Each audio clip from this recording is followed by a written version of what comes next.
Hello, everybody. Welcome back to another episode of Not for Broadcast, as not But properly now you start to detected. There we see are. it. The people never happy. It's never enough. I cannot believe you, Ellen. Are you saying Alright. that advance have cured Yeah, death? this is episode 3, I believe. We have about We're still vassal slaves. a week or We're so just left pretty to finish this occasionally. game before our debut episode of Save Point Society. We're only getting started. Coming over to Nampocket Dimension. Check that out.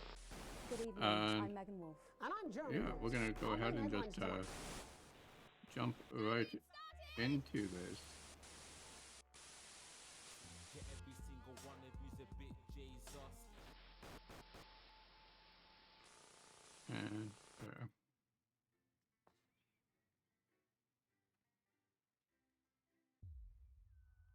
Day 230. Oh.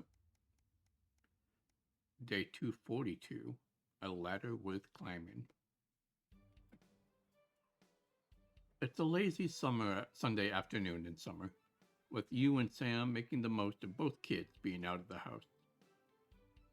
You head into the pantry, taking a moment to remember when it used to be your mother's room, before coming out with the last 2 slices of homemade cake. It's rare for you and Sam to actually get to finish sweet things in this house, and you savor every mouthful. Just as you take your last bite, you hear the sound of the front door slamming. That'll be Charlie back from the Go-Getters. You can practically hear him running. You can hear him practically running to come find you, and he's grinning from ear to ear when he finally does. I have some really big news. You and Sam play along, sitting attentively with bated breath. Ready? Charlie asks as you both nod enthusiastically. With a flourish, he reveals a new badge from his pocket, and proudly presents it to you both to examine, as he announces, "As of today, I'm a member of the first tier of the Cohesion Cadets. There's way more stuff I'm going to be doing, and I'll be working with some weekends, but it's really cool."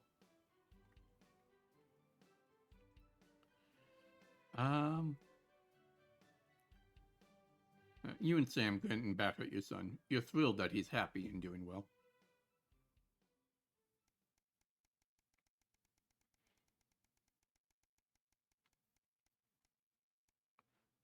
I think I have decided I am going to support advanced this playthrough.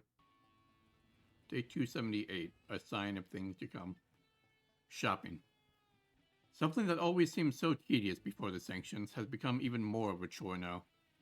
You managed to get almost everything you needed for the family this evening, but you'll have to come back tomorrow to get through the week. There's a queue to leave the car park, though it's hard to make out why in the dark. Hopefully whatever's causing it won't be long. As the final car in front of you drives off, you realize the queue is actually due to a checkpoint set up at the exit. A friendly-looking man in an advanced uniform, CCO emblazoned in a number of places on it, approaches your car and knocks on the driver's side window. You roll it down. Good evening. Nothing to worry about. I was just wondering if I could see your team membership card, please. Didn't Sam sign you both up for yours a few weeks back? You rummage in the glove box and eventually produce your card. Yep, that's all great, thanks. Don't forget to keep an eye out for the new team lottery starting up soon. Loads of great benefits to be won. Have a nice day now. The man is all smiles as he pats the bonnet of your car and waves you off. These cards are mandatory now?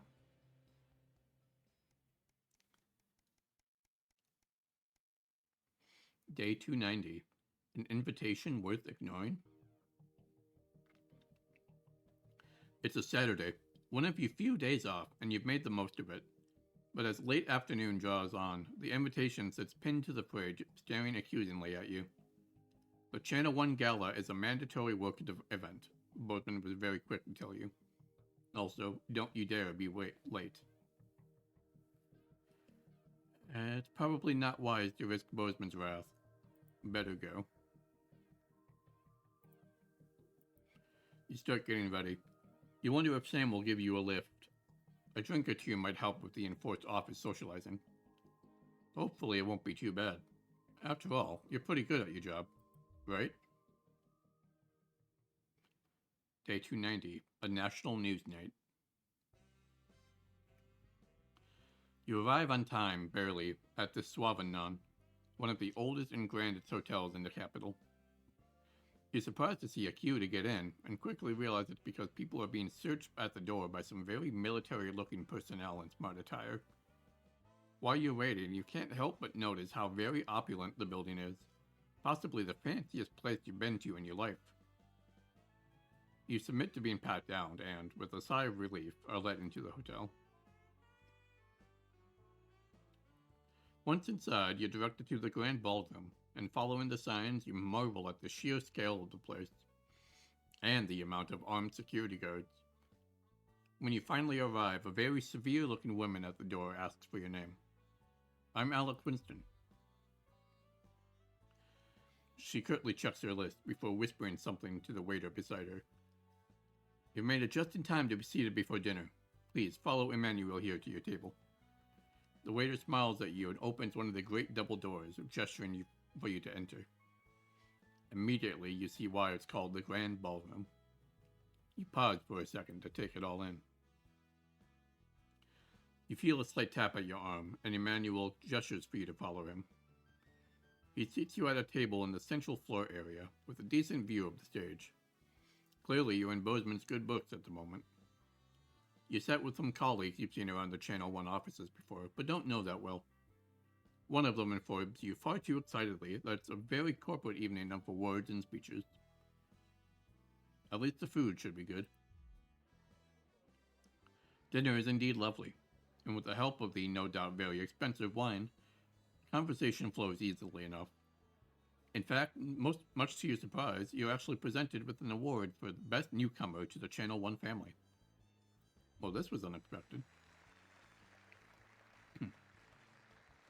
As you walk up to collect it, you recognize the presenter as Dr. Adrian Atkinson Blimey of Incisors fame.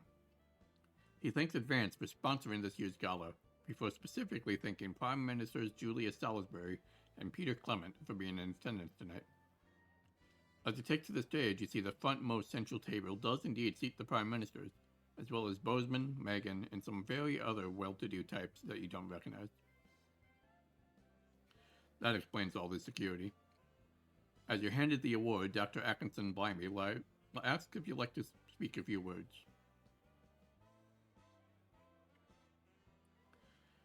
I don't think that's a good idea. You're a little nervous and splutter out some quick praise for Advance in Channel 1. As you thank Advance, applause breaks out across the room. Both Peter and Julia stand up to magnanimously accept it before saying the night not about them, but thanks all the same. As you head back to your seat, you see Bozeman nodding at you with a satisfied smile on his flushed face. Clearly that was the right speech. Just as you're finishing up dinner, one of the other people at your table points behind you. As you turn, you see Bozeman walking briskly past with Julia Salisbury and Peter Clement in tow. You're pretty sure he was pointedly ignoring you. He seems to be introducing the Prime Minister to a selection of people at different tables. Better them than you. As you finish off the rest of the meal, listen to the last few speeches and then head home. All in all, it was a surprisingly nice evening. You might actually look forward to that one. To the next one, providing Bozeman invites you to that one, of course.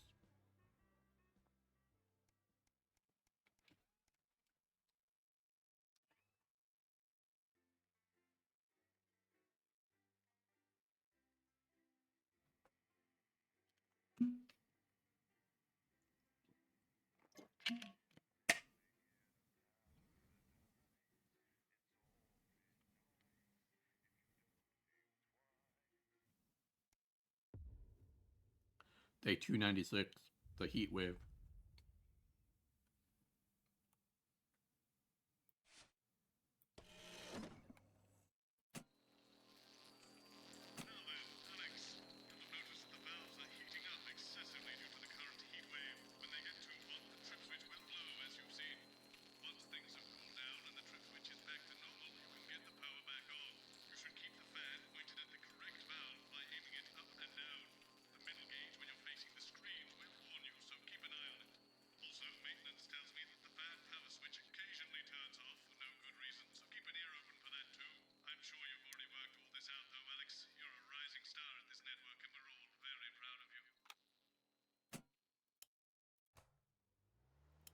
substitute for air conditioning. You know, I genuinely thought you'd be in a better mood today. She's not even here. Yes, but he is. Our gun-toting handler. Who, Andy? I don't know what the fuck his name is, do I? He's here to keep us safe from people like Disrupt. More like keep us in line. I hate guns. Give me the winners. 10 seconds, everybody. So, we've got any actual real news tonight? Well, the world's on fire. That good enough for you? Going in 5, 4, 3. Good evening, I'm Jeremy Donaldson. Our main headlines tonight. Siege mentality. The World Council today established a military blockade to enforce the unjust and punitive sanctions now entering their 10th week. In a statement from team headquarters a short time ago, Prime Minister Julia Salisbury issued a commanding response to this unprovoked escalation. The World Council should make no mistake. This blockade and the illegal sanctions it seeks to enforce are an act of war and will be treated as such. Oh, damn. Any incursion, however slight, into our territory will be met with swift and deadly force. You have been warned. Under the knife, sickly celebrity Johnny Handsleeves has reportedly opted for an experimental treatment as a last-ditch effort at curing his fatal illness. Abandoned by former partner Tiffany Lamore when public opinion turned against him, it seems poor Johnny Handsleeves has had to resort to a more extreme surgical procedure. Leaked medical records revealed this file photo of Johnny's surgery. Pictured here at the start of his career, Dr. Allen is known for his steady hand, excellent bedside manner, and a particularly overzealous scalpel hand. In it to win it, exciting news from Advance today with the announcement of a new monthly prize draw for all team membership card holders. Every month, lucky winners from across the country will be picked at random to receive what Team HQ are describing as unique prizes worth more than money used to be. Take-up on the scheme has been much higher than expected, and if this lucky winner's delighted face is anything to go by, it looks like pretty soon everyone's going to have one. Flawed-hearted, a shocking inspection of Remington Smith's new Flawed factory has revealed health concerns that could leave the groundbreaking facility's future in doubt. After the public's lukewarm response to the industrial plant, the troubling report that found a possible long-term risk to shop floor workers could be the final nail in the coffin. CEO Sophia Remington, however, was optimistic that her employees would remain loyal. But perhaps she spoke too soon. As these photos clearly show, workers are taking the warnings very seriously, and some have even abandoned their posts to seek medical advice. It seems like my mother was wrong. A flood a day won't keep the doctor away. Leaders shipping out. The trapped scientists undertaking a bold escape from Dante's taint have revealed which of their two erstwhile leaders will spearhead their journey to freedom. While throughout their careers it's been clear that Doctors Wong and Swartzborg and Horgensford have worked best together, it seems one of them is now going to be taking a back seat. Ingrid has always been the tempered coolant to David's flagellized metal, so it's no surprise that with the unexpected challenges the team have faced, they chose her methodical and effective approach to getting the team home safely. Critics, however, have speculated that her strategy may be delayed, as her name takes much longer to say. Burning down the house? The Capitol was put on high alert last night after disrupt terrorists set an emblematic fire in the heart of Parliament Park. Violent conflict broke out at the demonstration after a mob of so-called protesters from the radical group launched an unprovoked attack on community cohesion officers in attendance. With the methods of this increasingly violent rabble becoming ever more extreme, many are asking if the military should intervene. Colonel Phineas Mad Badger Fortingley Davis of the 1st Mounted Bastards Brigade said his men were, and I quote, oiled up and ready for action. All this, and I'll be talking to some people with fascinating medical conditions, as well as one of the contenders in this year's Feline Football Championship, and her proud owner. That's all up on tonight's National Nightly News.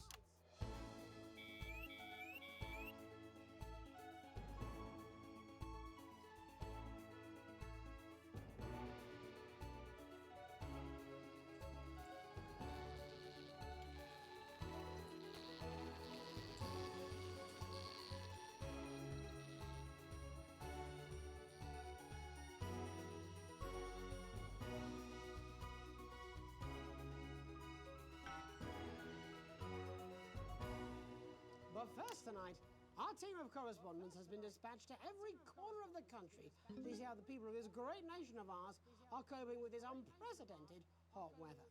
First, let's go to Megan Wolf in Shining-on-Sea to see what the scientific community has to say. Megan, how's the weather there? It's absolutely glorious, Jeremy. Thank you for asking. I'm here with Dr. Anna Burns of the University of Princeford. Are you enjoying the weather as much as I am? Oh, yes, it's wonderful, isn't it? My eyelids are sweating. And you're part of a team carrying out a study into just what's causing this unbelievable heat, is that right? Yes, that's correct. Yes, we want to be able to reassure the public once and for all that there's absolutely nothing to worry about and that they can enjoy their sunstroke and fossil fuels in peace.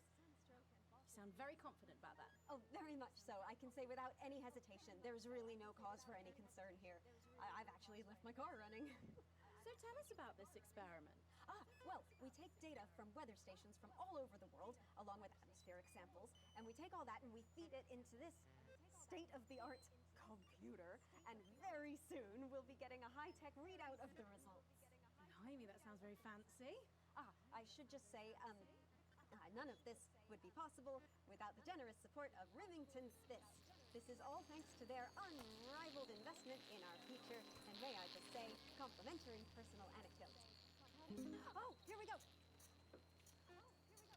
And, as expected, everything is absolutely fucked. Hang on. This can't be right. Right, but obviously you said a second ago that everything is absolutely fine, so... Well, actually, under concern level, it just says, why, God, why? We should be celebrating these wonderful results, I think. Yeah? We need to evolve gills within 40 years. You look thirsty. Here it just says, shit. Look at you. This is meant to be a celebration. Can't go around looking like that. Shit. There you go, much better. Can I just say thank you again to Sophia Remington for providing all of this. Everyone, we don't have long. Time is running out. It's running out. Absolutely right. That is all we have time for. Abandon hope and return to the forest. Enjoy that. I'd like to thank Dr. Burns for just... Forget about that pesky power bottle on the fan. Will reclaim us all. There you have it, Jeremy. Proof, if proof be need be, that everything is just fine. I'm Megan Wolf, here with science. Back to you. Megan Wolf there, attempting to do some actual news. Next, heads over to Robin Short, who's in Scritchford with some of the winners of this week's team membership lottery. Robin? Thanks, Jeremy. I'm here in Scritchford with Gary Failsafe, a janitor at the local school, and Amelia Jackhammer, an aspiring poet.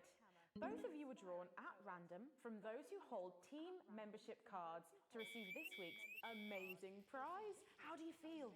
Filled with fervent euphoria. Yeah, good, yeah. And all that we had to do was fill in a quick form or two. Wow, that sounds so convenient. But we're all dying to know, what have you won? That's right, Robin.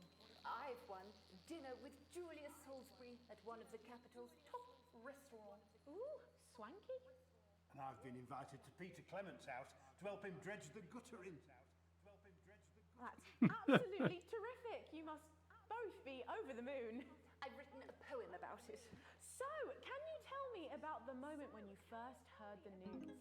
Well, I was battling against a particularly difficult floater, probably one of the sixth formers, when the headmaster came and found me. I was involved in a similarly brutal conflict with a particularly arduous stanza. So you were both polishing turds? No, I don't like to polish them. I like to keep them intact for my collection. Oh. How unexpected. I don't polish turds. I write poetry. Potato, potato. So, Gary... Do you think Peter Clement's going to let me keep the contents of his downpipe? There's no harm in asking, I suppose. Would you like to hear one? No, thank you. Gary, when you signed up for team membership, was it in hopes of winning the lottery, or were there other reasons? I like a flutter, of course, but no, the boss said I had to sign up to keep coming into school. Very sensible. It's important to know who we're trusting around our children. Oh, I have an unpublished book of sonnets about children. Perhaps you'd like to hear one. No! Or an anthology of haikus on the death of innocence. I'd rather hear about Gary's turd collection. Really? I thought you might say that. Oh. Are you all right? Yes. It's coming.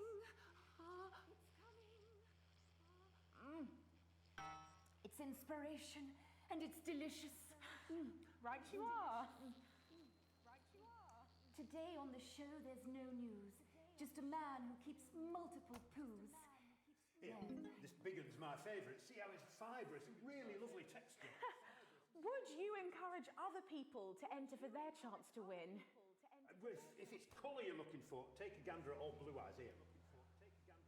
The national news lost its way when it covered some crap on a tray. Some of these are quite rare. Maybe that was unfair. And that's all we have time for today. Back to you, Jeremy. Thanks, Robin. What a lucky pair they are. And finally in this segment, it's over to Patrick Bannon, who's gone to the smelliest town in the country to see how the unprecedented weather is affecting the locals. Patrick? Hello there, Jeremy. Hello, yes. I'm here live in Grizzleford, which has recently voted the smelliest town in the country. And I have to say that, you know, in this heat, the smell really is. I mean, it's something else. Barry Lardons, mate, you've lived here your whole life. How'd you put up with the stink? Well, we're just all very proud of our achievement, to be honest with you. You can tell that, look at him, proud as punch. Do you know what it's like, son, being the second smelliest town? No, I don't. Living in the shadow of Arseminster. Those smug fucks. But who's laughing now, eh? What, not me, that's for sure. So what happened, mate? Right, the good people from Remington's Fist came in and saved the day with their factory. You're talking, of course, about the newly built flour factory. Yeah, they gave us this big presentation on jobs and growth. But as soon as we heard about the stench, we paid them whatever they wanted to put it here. Does the stink not affect your life in every way, Barry? I mean, perhaps if you're filling in a tax return or completing the physical act of love. It's strong at first, but you get used to it after several weeks of your first bout of sickness. The judges were very impressed. So, what's the sickness? That's nothing to worry about. It takes a few minutes before you develop any symptoms. Now, folk are saying something about the production line and how they dump carcasses directly into the water main, but I think it's probably the fume valves on the high street. On the high street?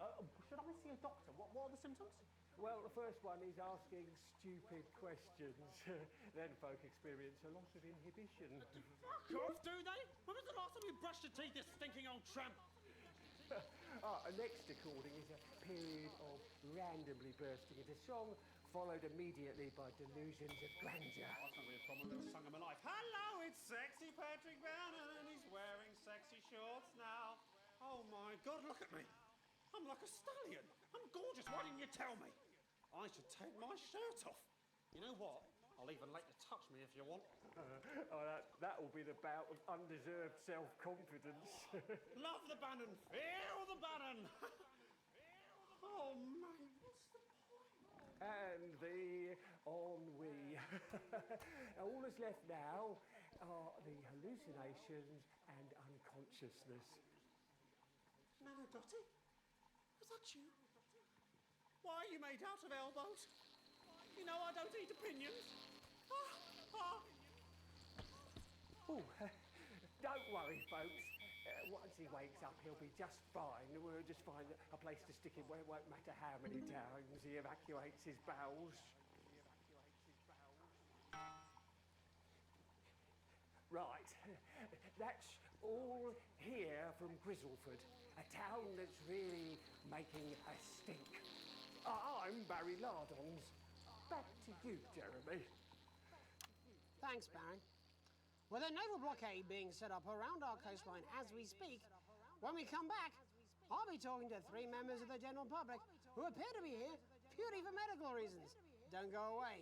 Unless, of course, you've got something better to do. We'll be back after these messages. This next section features a potentially controversial guest, and Barnes may request some censorship if he goes too off-topic. You've done a great job so far keeping everyone happy, so let's keep up the good work. And I can't do this anymore. You say this every Friday. I've done something. What do you mean? Jeremy? My mic is still.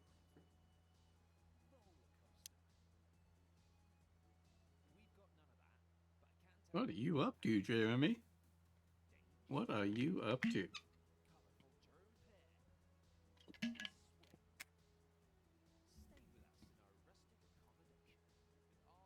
That's what I'm talking about? Cat football?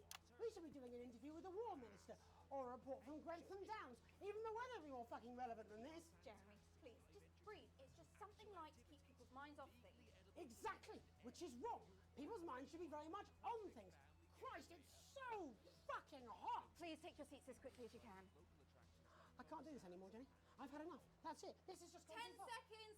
Get over yourself, Jeremy. Why don't you stop feeling sorry for yourself for 5 fucking 5, 4, 3. Welcome back to the National Nightly News with me, your host, Jeremy Donaldson. Later, we'll be talking to the captain of the territory's first cat football team, Professor Pumpkin. But first, I'm joined by 3 guests with some balmy bodily behaviours. Joining me is a woman who's been hiccuping for over 9 months. Isn't that right, Miss Piercy? Yes, that's right. Yes. Tell us, what brought all this on? Well, it's all a bit of a blur, Jeremy, to be totally frank with you. See, I was watching your show and I remember seeing the news about the election, and it hasn't stopped since. Fascinating stuff. Also here is Frankie Steampipe. Perhaps you could explain to us exactly what your physiological foible is. I'm here to say it's high time people like me were respected. We're constantly overlooked in the workplace, we're whispered about on buses, and we're asked politely to leave children's birthday parties. And it's disgusting.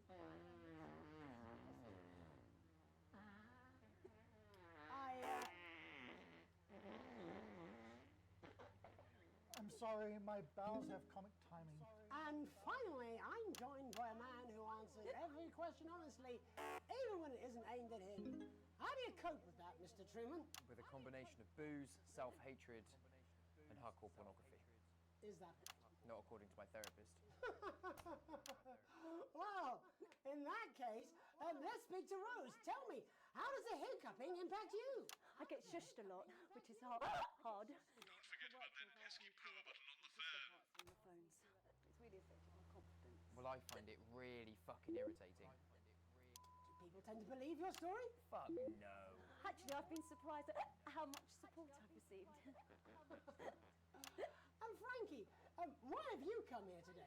Because my wife left me, and I was hoping that the fame would win her back. We've started a group for people with ailments deemed broadly comical by society. It's called Take Us Seriously. That's right.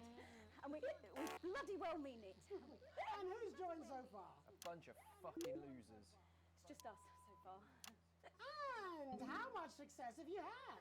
Well, we've seen some real positive changes. I don't want to toot my own horn, but it's been a runaway success. Shit all. Not a single person come to our fun run, and all of our leaflets fell in the canal. Huh. Well, Miss Piercy, some people are saying your condition was actually caused by the shocking events of that night. What do you think?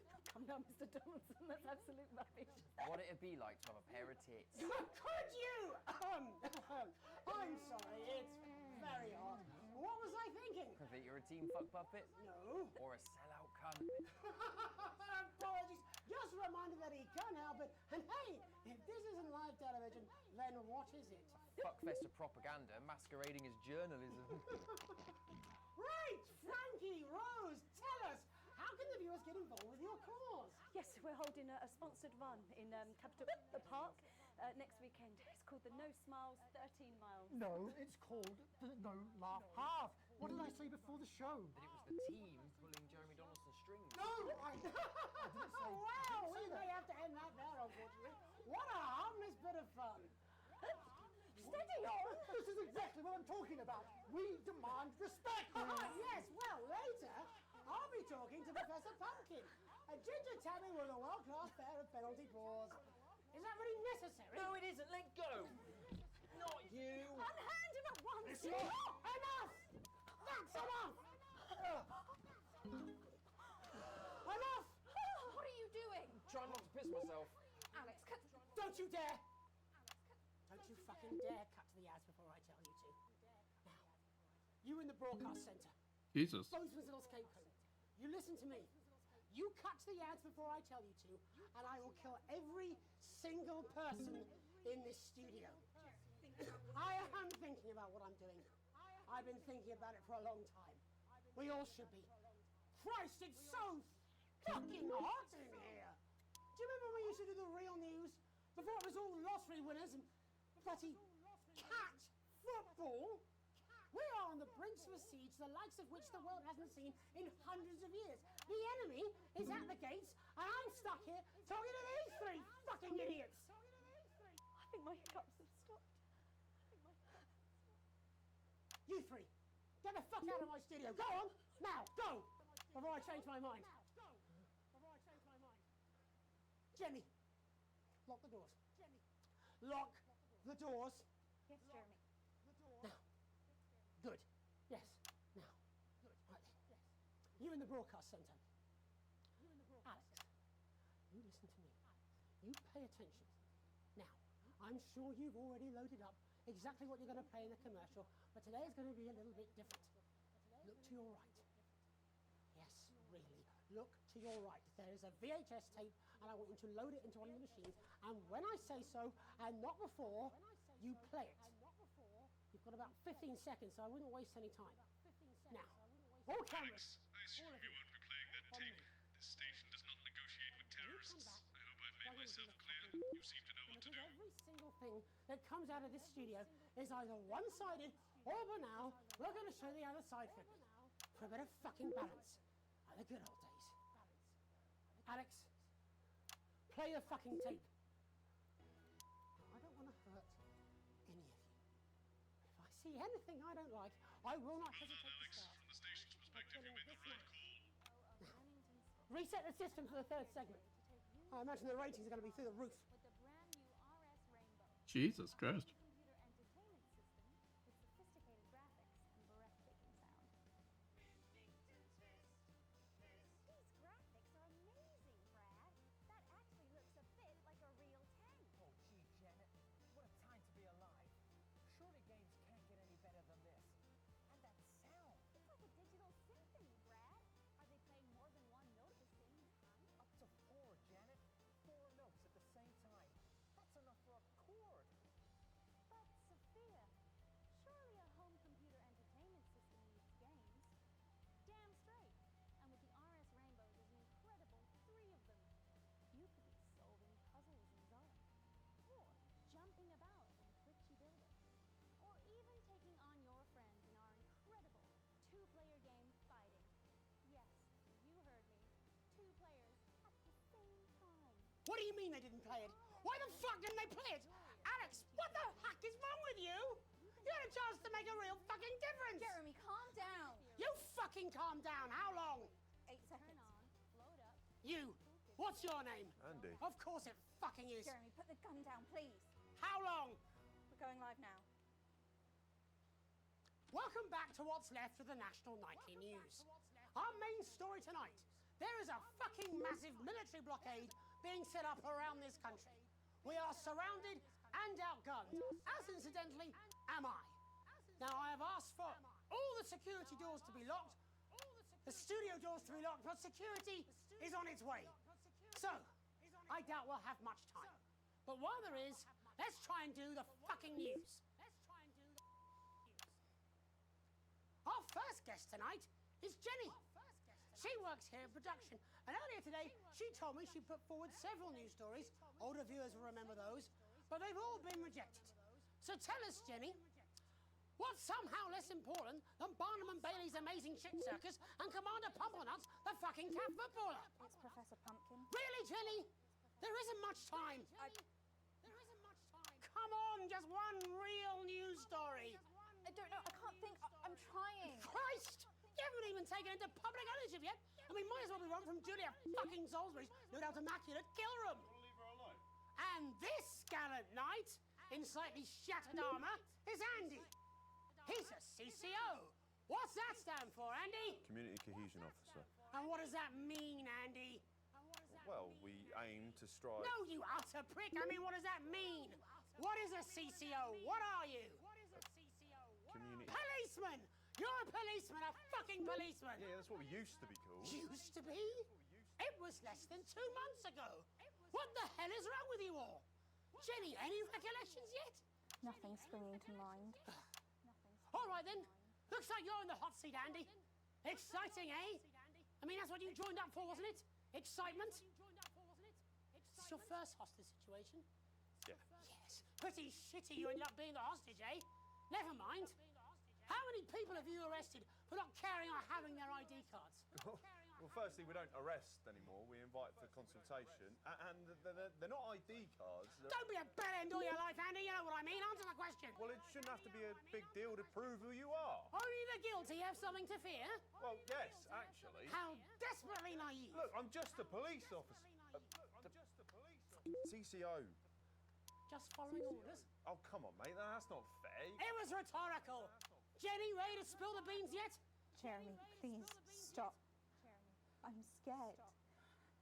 Alex didn't even play your tape. This is pointless. It's over. Jeremy.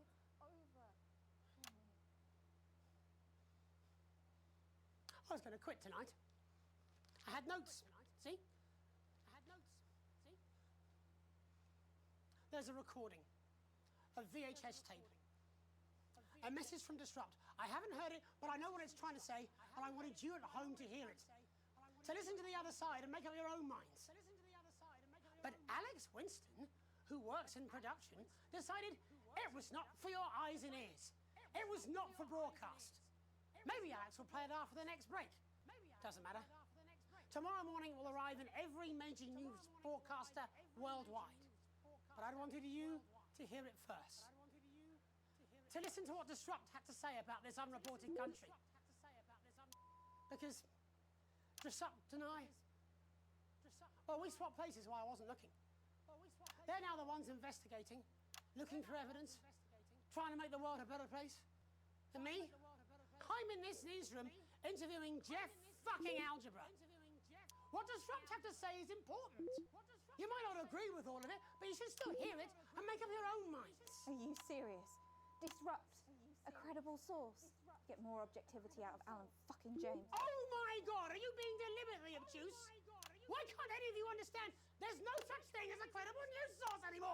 Aaron! Shit! Aaron! Oh shit, I'm sorry, I didn't mean to. He's bleeding. It's in his shoulder. First aid! Whoa, we need first He aid. doesn't need first aid, he needs a fucking ambulance. Paramedics. There'll be paramedics for the security. Unlock those doors. No! Don't do that! Jeremy, he's bleeding. He could die. Yes, but if you open the door, it's a gift. How did you think this was going to end? Why are you even here today? It's supposed to be your day off! My date cancelled. I thought it'd be more fun to be here than moping around at home. Truth be told, I wanted to see you. Being annoyed with you is like wearing a comfy jumper. I think that's the nicest thing you've said to me. Let's not make it the last. Right. All remaining cameras on me. In a minute, I'm going to ask Jenny to unlock the doors. No. Oh, me, Aaron, our cameraman, can get the medical attention he needs. I should imagine I'll get arrested for this. It wasn't the graceful. I had a speech. I was meant to be resigning with a flourish of honour. A last hurrah. I was going to wish you all one last peaceful night. Can't see that happening now.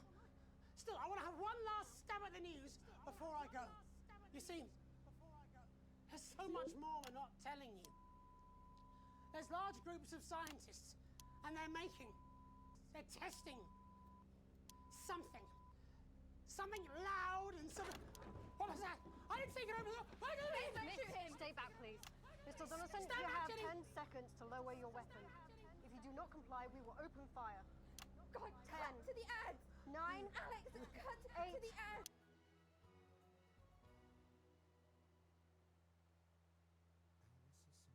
Jesus. Yeah, that was certainly something.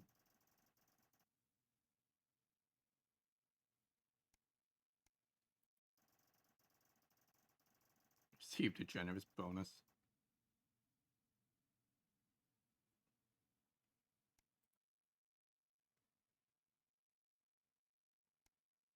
Interesting. Disrupt's opinion of me went out, even though I didn't do what they wanted. Well, that was certainly something. Day 279. A tape to remember. You wake up, still partly in shock from what you saw on the news last night. What you had to edit on the news last night. When you come downstairs, you find your family sat in the living room, waiting for you. You take a seat on the sofa next to Sam. Sam swallows, hesitating before starting. We were so worried about you last night, after Jeremy, everything that happened. Sam shakes her head. I wonder what they'll do with him now. Are you okay? Can't shake the feeling he might be right. She glances at Charlie, then back to you. We saw you chose not to play that tape. They paused before considering. And I couldn't help but wonder why. I didn't feel like I had a choice. I think you did the right thing. I mean, it was a crazy situation, but playing the tape could have been really dangerous, Charlie says quietly. You hadn't realized how much his support would mean to you. It's good to have your son on your side. For what it's worth, Alex, I think you were in an impossible situation, and somehow you managed to make the right call. Sam throws their arms around you. Not only were you stuck in that studio having to make a choice, no one can criticize what you did, and I'm proud of you. You've never been so grateful to have Sam support you. You take a deep breath and gather your thoughts. It's all a lot to take in. You're not sure you fully processed what happened that night, let alone what Charlie and Sam think about it all. You smile wearily at your family. You're exhausted. You didn't know how worried you were about it, but as Charlie makes a stupid joke and you all laugh, you feel the tremendous tension break. Sam rubs your back and tells him to flick the TV on. You couldn't ask for better.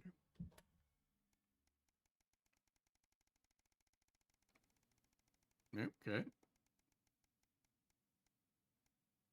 The 1 year anniversary of Advance. Day 365, a holiday update. Just as you're finishing up breakfast, Sam comes in with the post. Oh, we got a postcard from Susie. I hope she's having fun on her trip. Sam reads it aloud as you finish getting ready for work. So I've seen what feels like most of Urkistan. Really cool place, but so cold. Hope Chippy enjoyed the gift, and before you say anything, yes, you were right to make me pack the extra pair of socks. Sam gives you a small kick under the table. Next we got the train to Kanaslava. Much warmer and loads of beaches to enjoy. I could have stayed there forever, but had to head to San Pellegrino before it got too cold. And I'm so glad we did. We probably got 1 or 2 more stops before heading home, but I'll be back in time for Christmas, I promise. Everything's doing well. Love, Susie. Sounds like it's been hell of a trip, worth every penny. Day 371.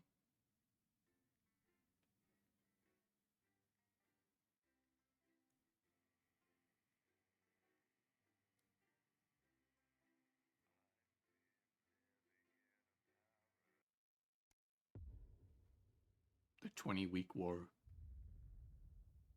Yes, what is this?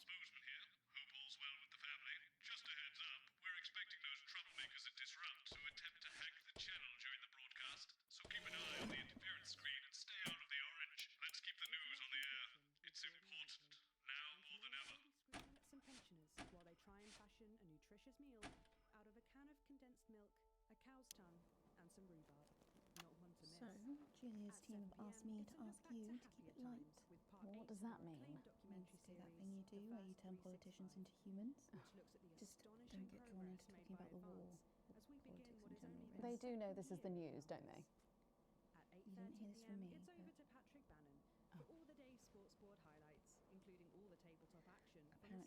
there's a crew at Team HQ right now. I think she's giving a speech or something tonight. They'll get it on the late news. Oh, great. So they get the brains and we get the performing monkey. Sometimes you sound just like him, you know. How are you? It is what it is. It is what it is. I miss him too, you know.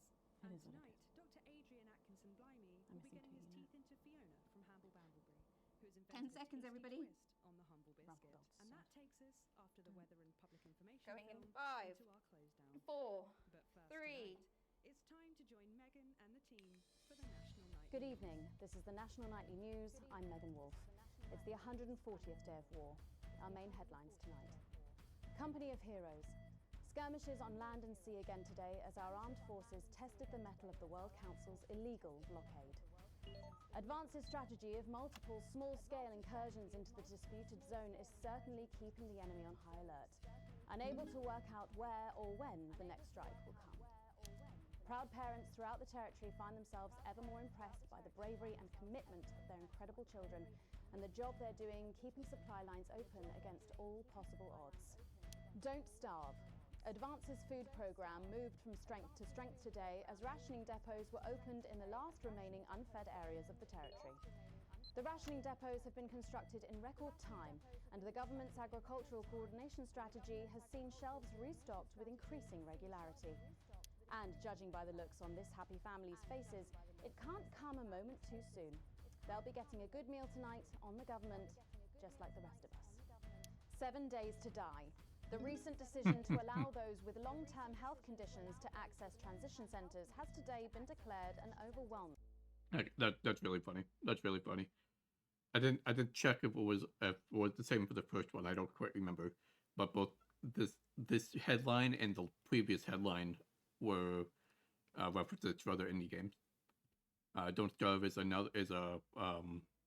by Clay Entertainment. It's a survival like crafting game, and 7 Days to Die is also survival crafting, but like a zombie game. That's really fun. Success. Previously available only to those in their final years, the expansion of the service has been met with relief by the many organisations calling for it to be opened up to the wider community.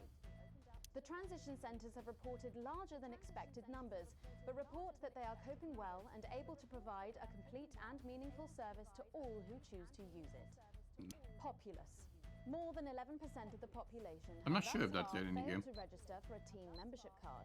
A worrying statistic given that the cards are a legal requirement from midnight tonight. It's up to the other 89% of us to remind our tardy friends that not taking advantage of all the exclusive services available to cardholders is now, as it should be, absolutely criminal. Sympathy for the Devils? A poorly attended protest was held today by struggling self-styled resistance movement Disrupt. Support for the organisation has been falling after this and other news outlets showed the public their true colours. And while it's easy to feel some sympathy for them now, as their numbers dwindle and their attempts to garner support grow more desperate, let's not forget how threatening they could be in greater numbers. And finally tonight, our mutual friend. Bail was denied in the High Court today for shamed former National Nightly News anchor Jeremy Donaldson. The presenter will be transferred to new lodgings at Pension Ridge Prison while the lengthy preparations for his trial, which is still 18 months away, begin. Following his very public breakdown on this programme 10 weeks ago, the once-loved presenter was disarmed and taken into custody by the Community Cohesion Team. Let's hope doctors can help the once great man. But first tonight, with the war about to enter its 21st week, I'll be chatting with Peter Clement live in an exclusive team talk from his home in Lanfordshire. Don't go away. You won't want to miss a second of tonight's National Nightly News.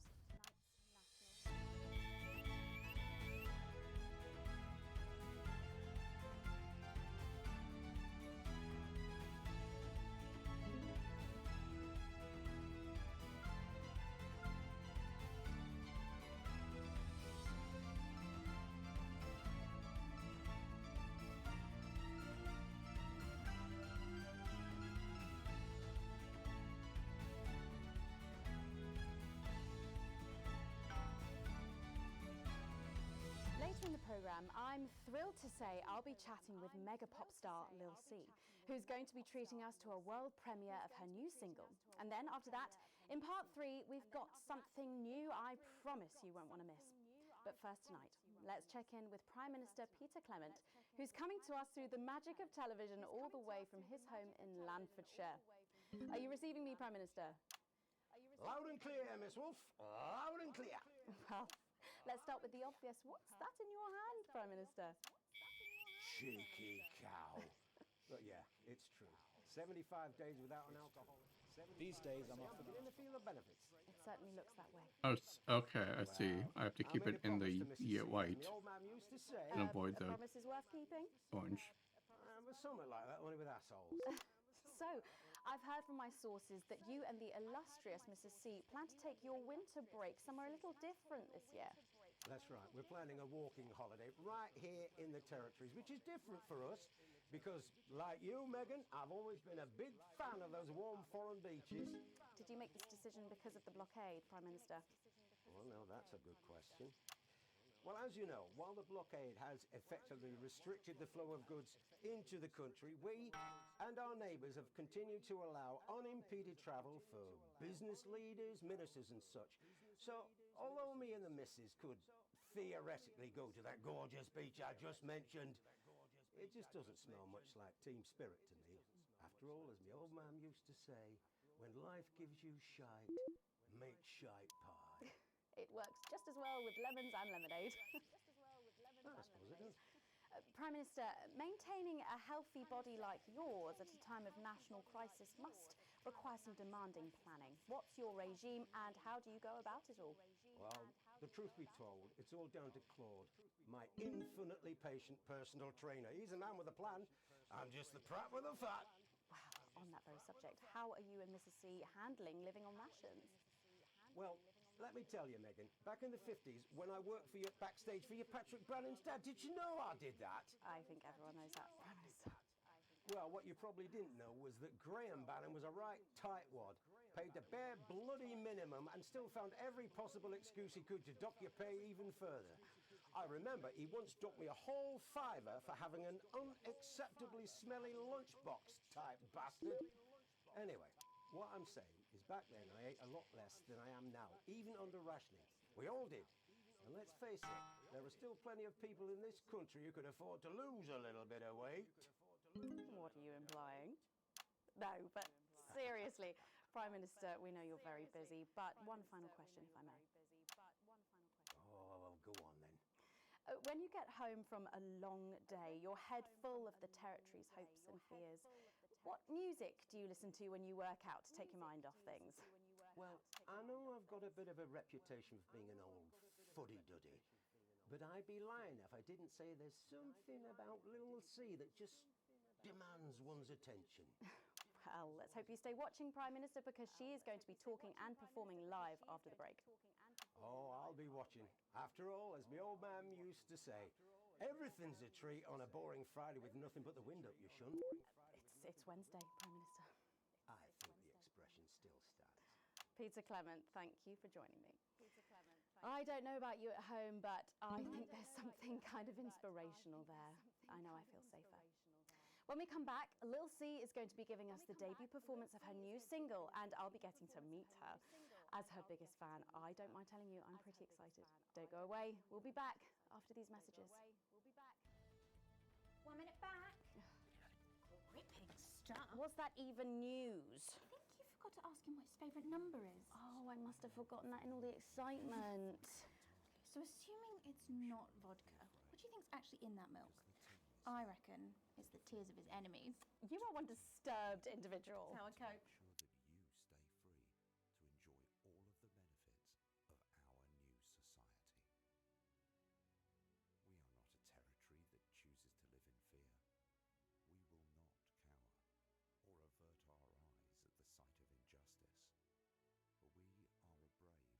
You'll no doubt have spotted the updated mixing disc. You'll need the new buttons during the next sections. First, we'll need applause when the guest enters and before her song. Don't worry, I'll walk you through it when we get there. As a team, we have built world-leading scientific and cultural communities. As a team, we have kept our people well-fed throughout this war. Because, as a team, we cannot fail to thrive, even in this most challenging of times. And one day, soon now, when this turbulent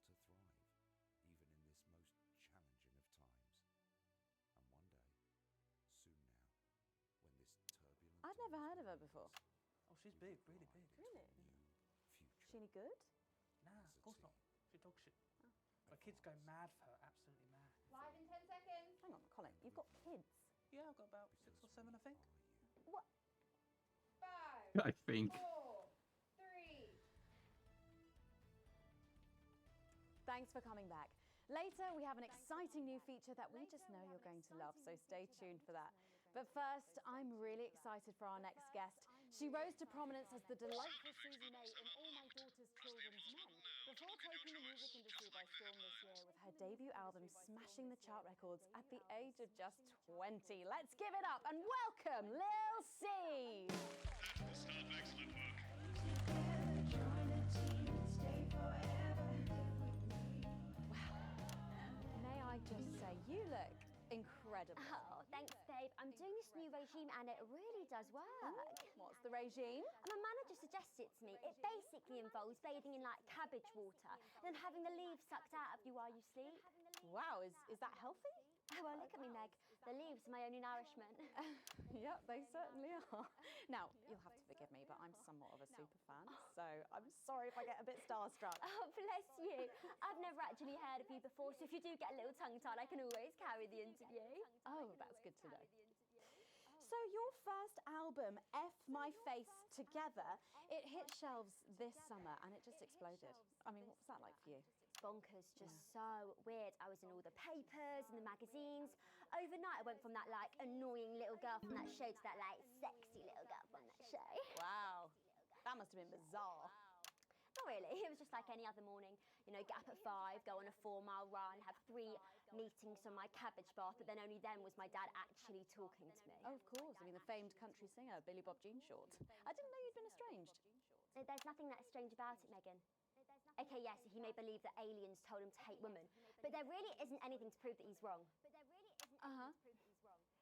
So, this newfound explosion into your popularity, I mean, did that change your life? Well, I had to start wearing like nicer underwear, you know, for the paparazzi. But as my manager says, best to make the most of it before I'm 30. Is that right? So what's the album about? So I thought it was about like how pretty and great I am, but actually it's about monetizing youth, I think, or about like promoting an unrealistic standard of beauty or something. Your manager again? Yeah, he says insecurity is an opportunity. Oh, do you think he'd be happy with you telling us all this? Telling you all what? It really doesn't matter what I say here. I'll do my dancing and then this part will all be forgotten about. Oh, well, yeah, I mean, we're going to see some of those famous dance moves very shortly because you're going to be performing your new single, aren't you? Yeah, it's from my album Put It In My A Together and it's out tomorrow. So soon, after the last one? Oh yeah, I've actually released 2 albums since lunchtime and a clothing line during this interview. See, this is called Cry for Help and it's going to be in all the best high street and retailer shops and it's out now. So girlies, you know what to do. Scream and cry until somebody gets it for you. Ooh, there she goes. Blimey. All these projects, they're keeping you very busy, aren't they? It must be tough. Yeah, it can get tough and I hate it sometimes and I hate myself. I just want to like cry into a bath of root veg. But then I think thousands of girls would do anything to be me, so I must be quite lucky. Well, you know you don't have to do this though, don't you? Yeah, I do think that sometimes. Most nights between like my 4th vodka and the 8th time a stranger slaps me around the arse. I think things could have been different, you know, like better. But I don't know. I love doing autographs and having somebody dress me and tell me what to wear. Did you always want to do music? Well, ever since I was a little girl, I did. I'd sit in front of the radio, and as soon as my favourite girl group would come on, I'd press record on my cassette. But then my dad would come in and tell me to turn it off and to go back upstairs and start practicing again. Sorry, is your dad your manager? Yeah, which can be tough. And sometimes when it gets really hard, he'll say, "Make Cragler proud and you might just survive childbirth." Well, you know what, despite anything, you'll make me proud. Oh, if only your opinion was as valuable as his. And on that problematic note, you're going to be singing your song for us soon, aren't you? Tell me about it. So it's called These Babies Gonna Bring You Home, and I actually got sent the lyrics in the car on the way up here. But you know what? It's actually all right. And don't worry, all my work is team approved. All right then. Well, you can go and get ready for that. We'll see you in a little bit. It was a very specific type of pleasure to to chat to her, and I just can't wait to hear this. Whoa, so here's Lil C with an exclusive first performance of her new track, These Babies Gonna Bring You Home. Take it away. It's the Force's favorite, the queen of teams, here to break in your blockades, Lil C.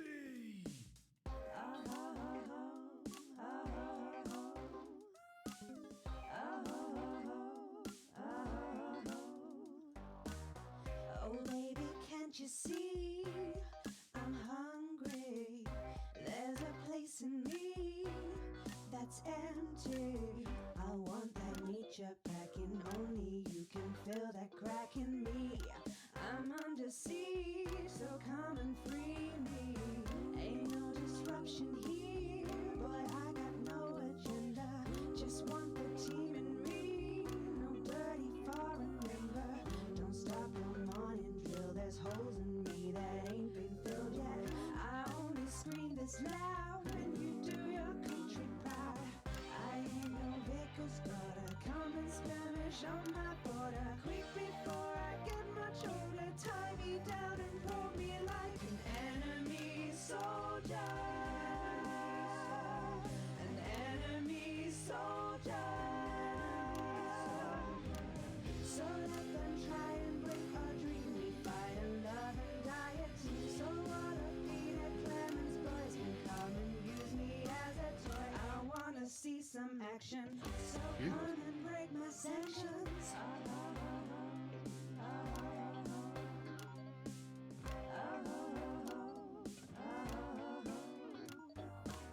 I've been this wild and free since Mama burdened me. She was only 53, but gave to save her family. There's no one judging me if I'm the one that's in your fantasy. Don't die alone, these babies gonna bring you home. I ain't no vicar's daughter, come and skirmish on my border. Quick before I get much older, tie me down and probe me like an enemy soldier. That's right. An enemy soldier. So what if Peter Clemens boys can come and use me as a toy and flip me over, grab my hair, rip off my clothes and dump them there? I wanna see some action, so come and break my sanctions.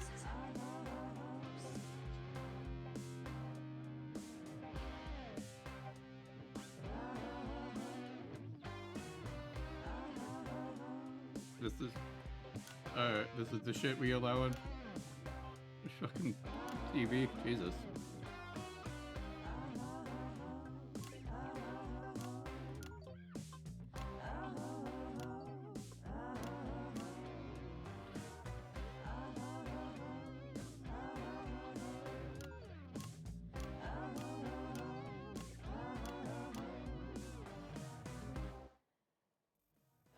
Well, if that doesn't distract you from the world outside, I don't know what will.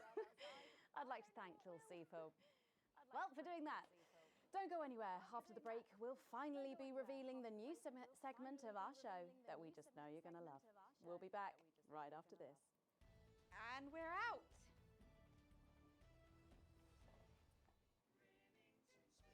Hi, I'm Sophia Remington, the CEO. Can I just say, thank you so much for letting me do this. It really means a lot to me, you know. Yeah. To be able to promote myself on such a mainstream platform like the news. Well, don't worry about it. And you know what? Good luck for the future. Take care of yourself. This industry can be crazy sometimes. Watch out for that father of yours. Won't you? Oh, no. I manage myself. It's just, you know, for the public to have that certain perspective. You know what it's like. Oh, right. And Michael? Michael? What about Billy Bob Jean Short? Is he? Oh, my dad. He's such a sweetheart. We both had the same agents, you know, like it just made sense.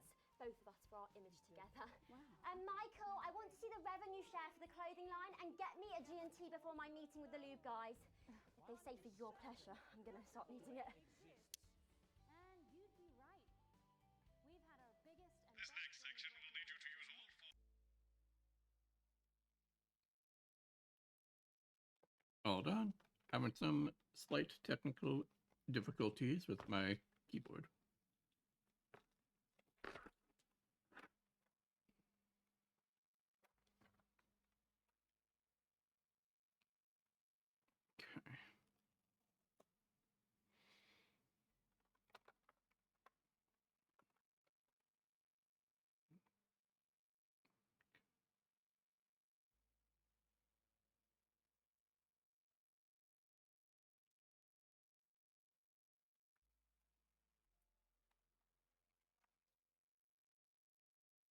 quite matter.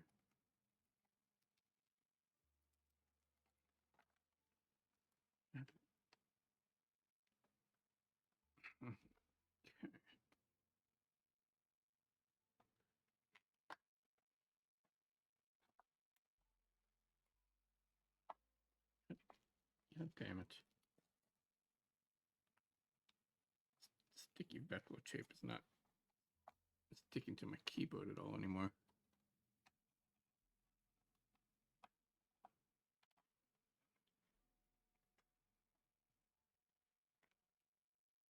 Bring it back up.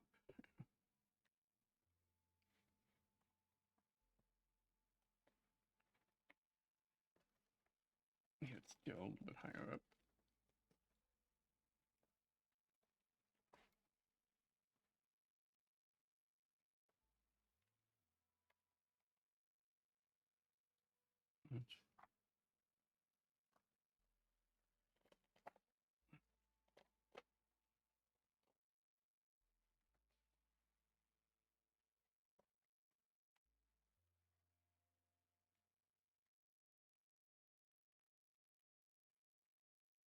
Here.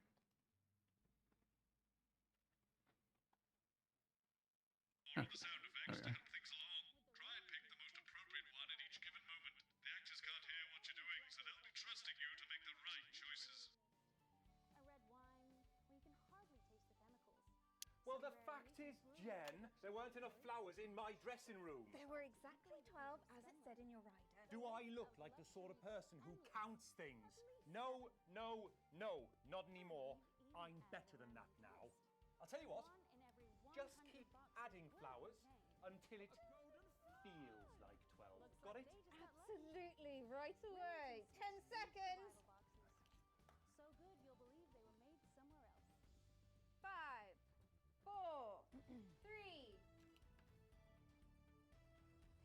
Thanks for joining us for part 3. We've been teasing you about our new feature all night, and now the wait is finally over. I can reveal that every night on the show, we'll be treated to an episode of an informative and hilarious new segment called The Notice Board. It stars some top talent, and we're very excited about it. But before we see it, let's have a quick chat with the writer, director, and phenomenon, may I say, Jeff Algebra, guys. Actually, I've got the algebra. I go by Jeff DePloon now. How'd you like that? Yeah, very fancy. I suppose you need a new name now that you're a successful artiste. Well, exactly. I'm earning enough to pay taxes now. Oh. It's shit. And how does Angela feel about all this? Your wife. Your wife. Ah! Oh, God, no. No. No, she's long gone. No, she was holding me back. I'm with Norm now. We were married last month. Norm de Plume. Yeah. And why did you write this? What was your inspiration? Well, I received a telephone call offering me 25 grand to write a protein sitcom. And I heard my father's voice. It said, Jeff, you listen here, boy. You make hay while the sun shines. You wring every penny you can get out of this. So I wheeled him down to the transition centre, got out my typewriter and started clacking. Utter shite. And without further ado, let's give it up for the Why would they be Notice laughing Board. here? It hasn't started yet.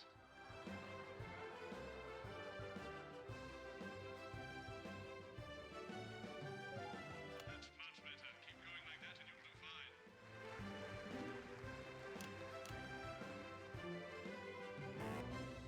Good morning, Miss Craven. Oh, morning, Ray. Everything all right, Mrs. Craven? You look as worried as the vicar in closing time. Oh, Ray, it's those young louts. They've vandalized my shop again. No! Yes! They've written all sorts of obscene language and crude pictures, and I know it's those damn youths. I don't know. It could be the vicar at closing time. I'm just worried they won't ever become productive members of the community. What if they never see the error of their ways and end up as social outcasts, such as shoplifters or bong rats? Don't worry, Mrs. Craven. This is a very supportive community, and I'm sure that in time they will fit into this society like this key into this lock.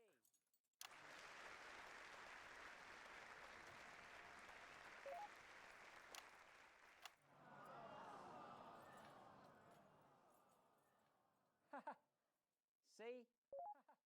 Works like a charm. What a lovely way to put it, Ray. And just like that, we can unlock their future. Yes, yes. Wow! Look at all the letters in my collection today. Oh, I think that one's addressed to me. What? This one? Oh, so you're right.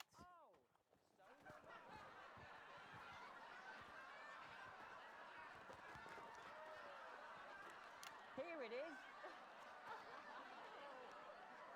It's a letter from my granddaughter, Brenda. She says she got an A on her maths exam because one of her friends has been helping her. She was always a team player, was our Brenda. What's up, losers?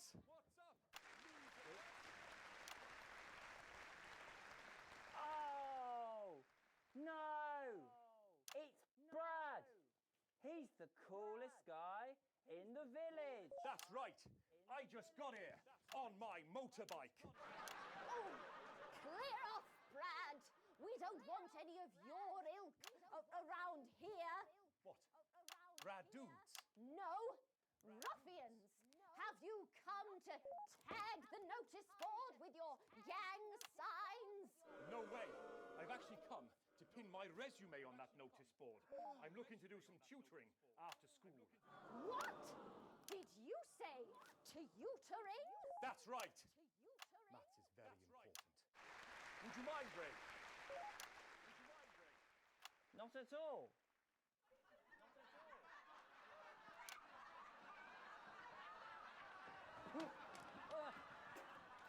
So you, a young person, have been spending your time helping others and not just urinating on churches or huffing glue? Hey, I haven't huffed glue for months. Well, blow me down! You know what? We misjudged you based on how young and cool you are and not on your actions. No doy. So it wasn't you who vandalized my shop last night or called me a rancid old crone from the back of a chopper? No way. It can't have been me. I was too busy helping my friend Brenda with her maths homework. Could you speak up there? I thought for a minute there that you said Brenda. I did, you daft old sow. Did you hear that, Ray? Oh, yes, what a wonderful surprise. I now respect you as a man. Put her there, Ray. Oh, what the heck? Give us a hug. The heck is going on now?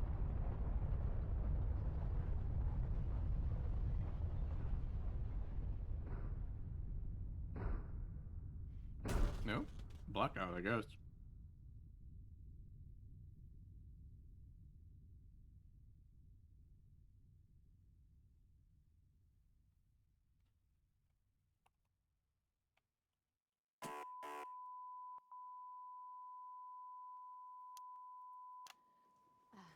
Sorry to interrupt the first groundbreaking episode of the notice board, but we are receiving some breaking news. I'm being told we are picking up reports from across the continent of what appear to be what appear to be nuclear explosions in 4 major foreign cities. Initial estimates put the death toll into... Jesus. They put them into millions. I'm being told we're experiencing some power shortages as a result, so apologies for the interruption. And apparently we can go live now to team headquarters for an emergency broadcast from Prime Minister Julia Salisbury any moment. Yes, let's go to that now. Good evening, citizens and leaders of the world. Minutes ago, operatives working for Advance detonated nuclear explosives simultaneously in 4 major cities across the continent. Jesus Christ. We have similar devices in 58 other urban centres and will not hesitate to detonate them if our conditions are not met in full and without delay. The people of our territory will no longer tolerate your illegal and genocidal blockade. You are to remove it immediately. We will accept nothing less than your unconditional surrender. Your territories will be taken under our control. We will install replacement governments to ensure that your citizens become part of the new future. Your borders are now our borders. Your people are our people. They will Jesus finally Christ. be fed and clothed and educated and healed. But for your privileged few, the moment that they feared is now upon them. Allow me to be crystal clear. If you fire a single shot at our territory, or harm a single one of our citizens, we will not hesitate to detonate further devices. You will not find them, though no doubt you are already searching for them. Our technology is decades ahead of yours. We will expect your complete acceptance of our terms by midnight tonight. God damn. Thank you.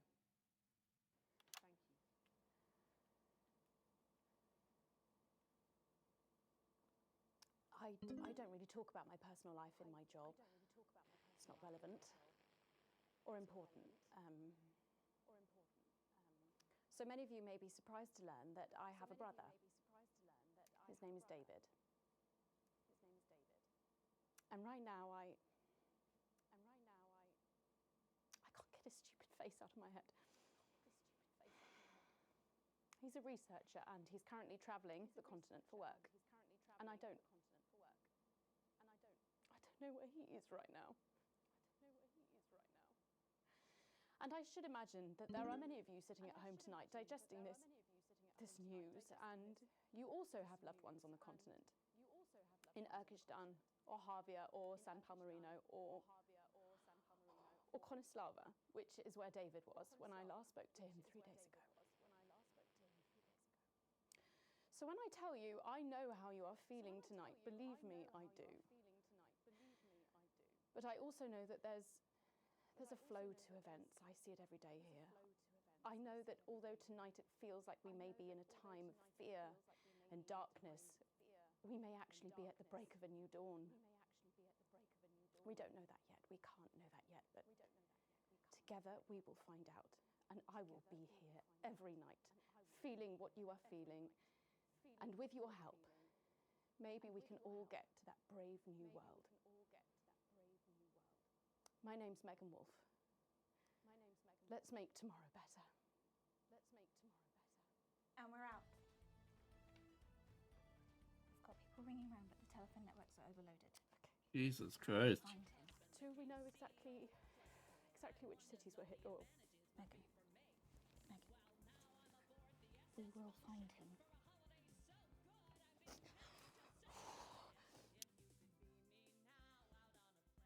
God damn.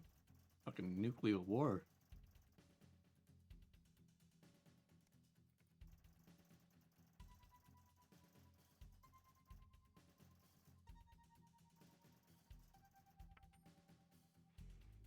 Well, Well, at least I am now and technically not negative will.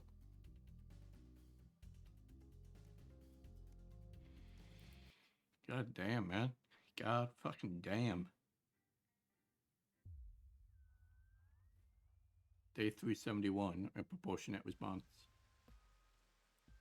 The rest of your shift passes in a blur, with the same words going around and around in your head. Operatives working for advanced detonated nuclear explosives. Initial estimates put the death toll into the millions. Did this really just happen? You pull into the driveway with no memory of the journey home. The light in the front room is on. Clearly, someone else is still awake. The door creaks open into the living room, and you find Sam sitting at the sofa, staring at the TV. The screen is off, and they're clearly lost in thought. You take a seat beside them and put a reassuring hand on their shoulder.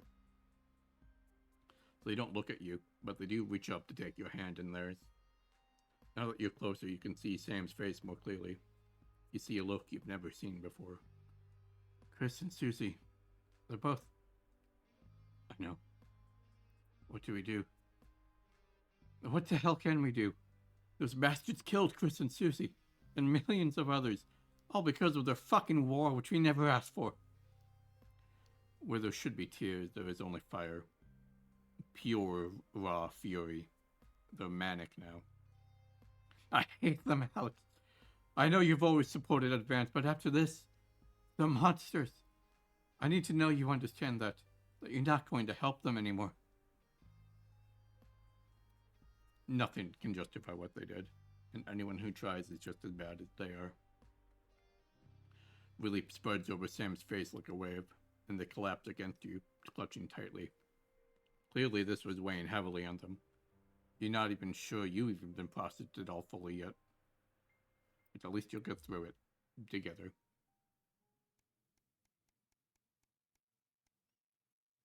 Day 380, a final farewell. The last week has passed in a blur. A rush of things to do, but all immediately forgotten, your memory clouded by a dark fog.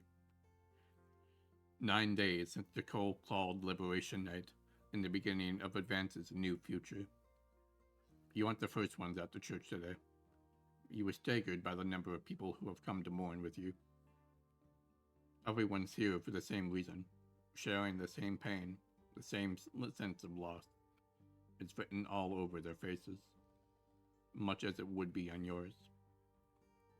You step away from everyone else, needing space to gather your thoughts. Your little girl, Susie, and Chris, too, both just gone. Sam has said little since that evening, clearly still in shock. Not that you can blame them. You haven't been much better. Sam appears silent and squeezes your hand tightly. An act of desperation seeks comfort, and you squeeze back. Some small piece of you can't help but wondered, are you partly to blame? These scars will not fade quickly. There hadn't even been coffins to bury.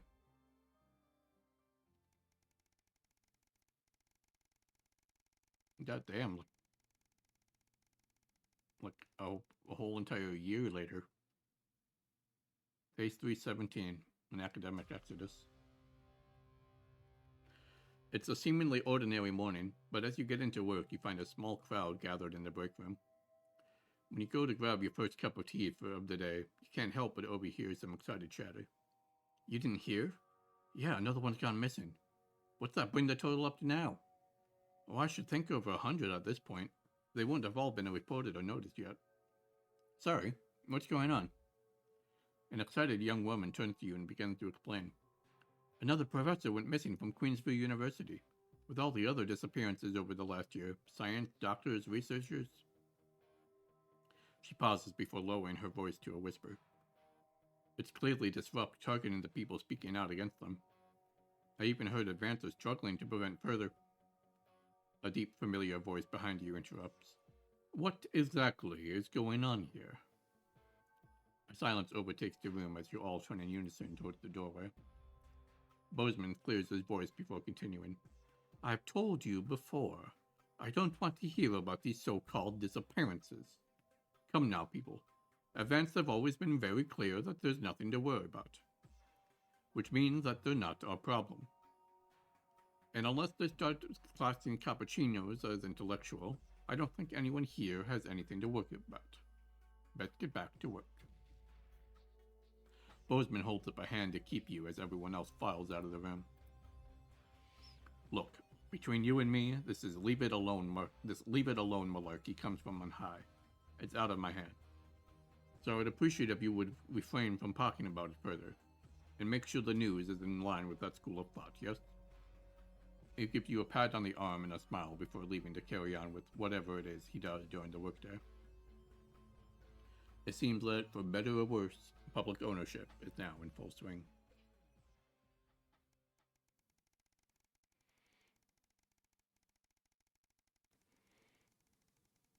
Another, half a year later.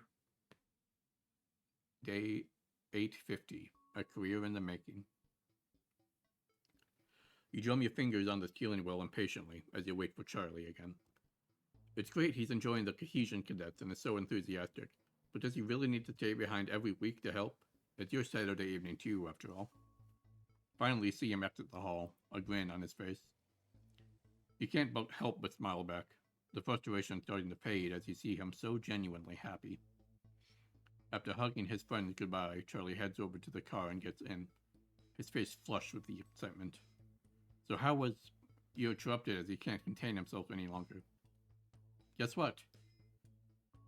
Alright, Charlie, calm down and tell me. What is it? So obviously the contingent cadets is a starting point for becoming a CCO, so we get a head start when applying for that. Charlie gushes, clearly keen on explaining his news, almost tripping over the words in his effort to tell you. Well, apparently from next year, the top 5% of cadets will be taken into a special program to become CCM, Community Cohesion Managers. And guess who's gonna be in it? He beams at you. I see. And what exactly do these Community Cohesion Managers do? Oh, well, basically they need a new liaison team between regular people, the CCOs, and the Betterment Department. And that'll be us. People come to us with concerns and we'll decide whether they need referrals, and if so, to which department. Sounds cool, right? So you're gonna be helping people report on their friends and neighbors? Well, yeah, I guess. But only for bad people. It's about helping the community, making it safer for everyone. Charlie frowns at you. You don't like the CCOs? Or the betterment teams?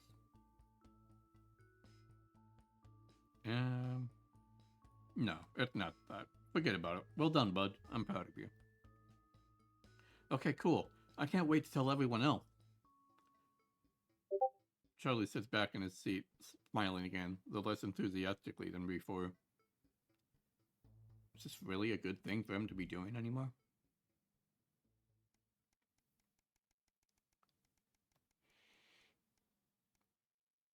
Day 872.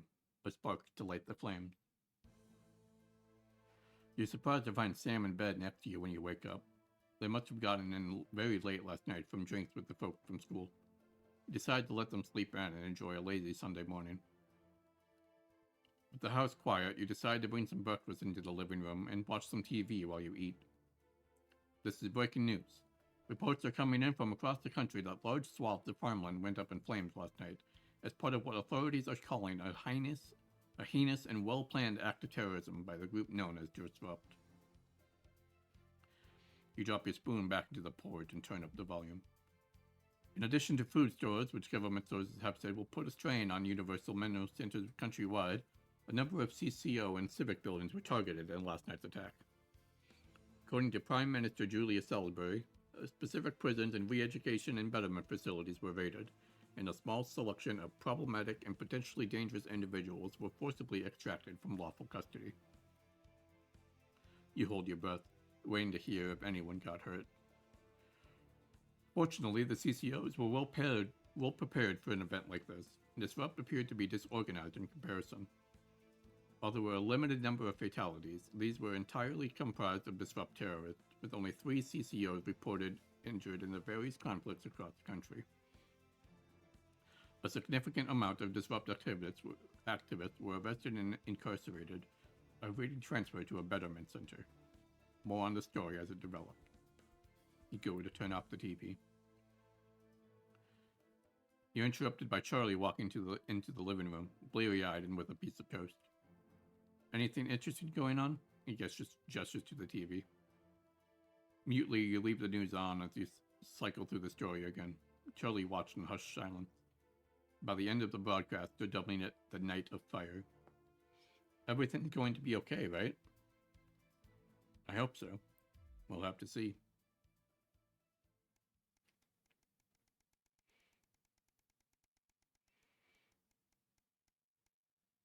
Day 912.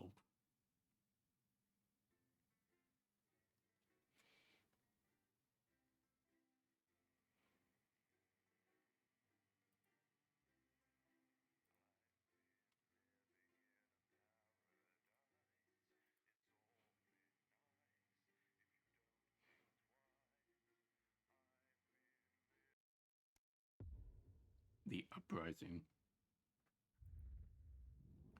A year and a half since Liberation Night. Can you hear me? Alex? Are you receiving? This is Alan James. The revolution starts tonight, Alex, and to be frank, we need your help. I know you've never been that sympathetic to our cause, but since the bombs, well, you've seen what happened. They have to be stopped, Alex. You know it in your heart, and tonight, well, it might be our very last chance. Play our tape at the second break. It's on your right. And please, when I hack in, let my message reach the people just once, just tonight, before advance can't be stopped. So what? How's he doing? How should I know? What, you haven't heard from him? He's a wanted criminal, Colin. So's my nan, but she never misses her birthday. Your grandmother's on the run, Colin. Yeah. Armed robbery, resisting arrest, double homicide of the same bloke. She's right laugh. Double homicide of the same person. I hope he's alright, though. No, he's got this far, and your brother was fine. Going in 10 seconds, everybody! Wonder what they're doing to him.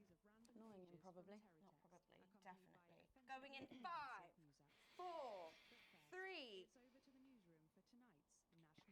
Good evening. This is the National Nightly News broadcasting across the territories. My name is Megan Wolf. Our top stories tonight. Future legend.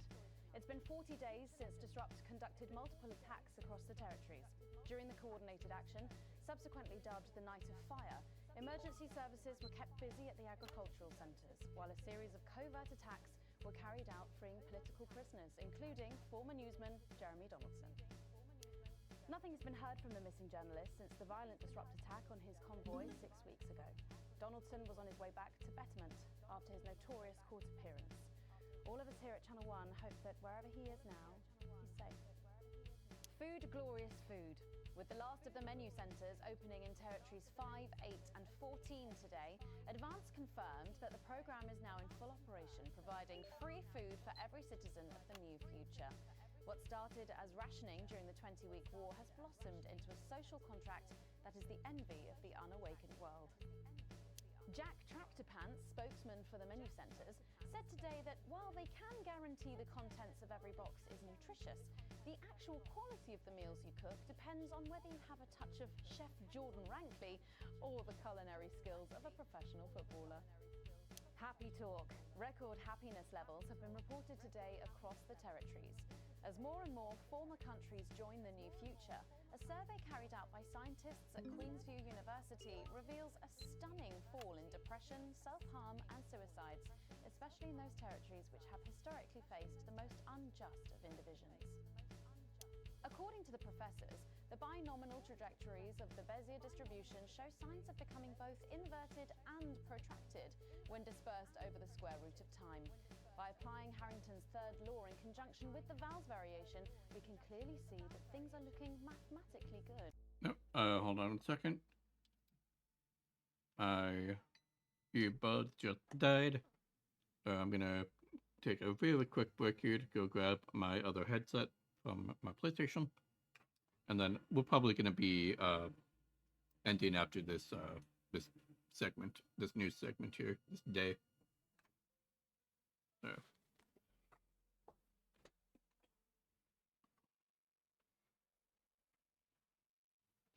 Although it is also possible that this might be the end of the game, so who knows?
Okay.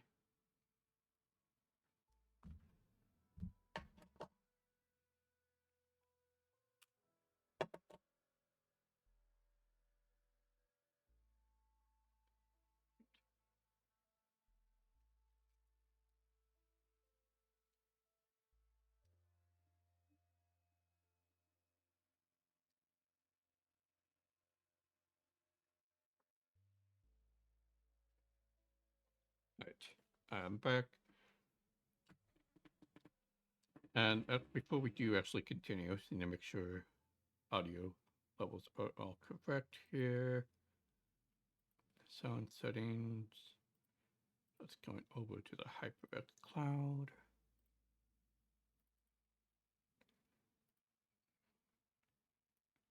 And then also really quick, I'm going to look up how much there actually is left of this game. Because if we are near the end, I might just power through.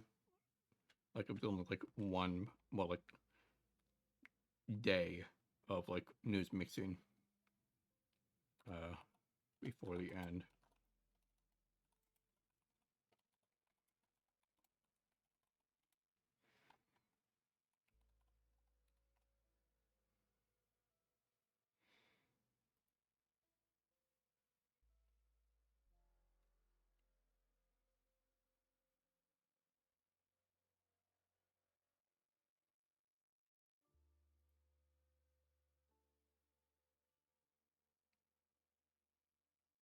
Okay.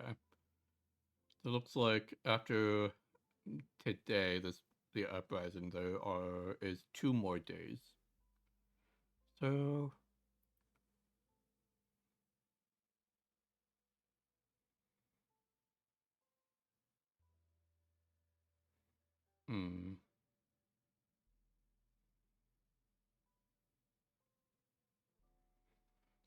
now I think we can probably yeah, we'll end it here after this one, and then we might just do like a very quick stream of finishing it up tomorrow or something. All right, yeah, we'll continue now. Julia Salisbury and Advance. Something's coming. Unsubstantiated rumours here in Territory 1 of armed protests tonight by increasingly desperate to disrupt terrorists. Despite the best efforts by the government, the self-styled resistance movement has continued to carry out a series of ever more extreme attacks. When asked about Disrupt's future plans, inexplicably popular spokesman Alan James answered, "You won't have to wait long to find out." Thanks, Alan. Opaque as always. And final headlines tonight for 3 stories we've been following closely for the last 2.5 years. Foreign soil, a glimpse today of failed CEO Sophia Remington, who, facing serious criminal charges centred around the details of her pet project, has spent the last year in refuge at the Malvalian Embassy here in the capital. With no end in sight to her self-imposed isolation, the board of Remington's Fist removed her as CEO in absentia this morning by a unanimous vote. Sophia was heard to yell something obscene in Malvalian at the assembled journalists before slinking back inside. We didn't catch all of it, but it was something about our mother and a goat. Fun guy. Unexpected news today as two familiar scientists announced the birth of an extraordinary child. The underground struggle of doctors David Wong and Ingrid Sforsborg and Horgensvoord captured the hearts of people around the world. And after an arduous return voyage, which took over a year, the couple say they've never been happier. Baby Dante is said to be healthy, if a bit partial to the airing cupboard. Thinking outside the box, the fate of Johnny Hamsleeves was finally revealed today as his publicist released this new image of the sportsman. The accompanying statement said that thanks to the experimental work of the good doctor and his team, Johnny did not die of his rare and fatal illness. Instead, he will live a full and happy life as soon as we've worked out where to find a new body and how to pop him in there. All that, plus we'll be taking a trip to Dangley Parks for the notice board, as well as getting a sneak peek at the hottest ticket in town. That's all coming up on tonight's National Nightly News.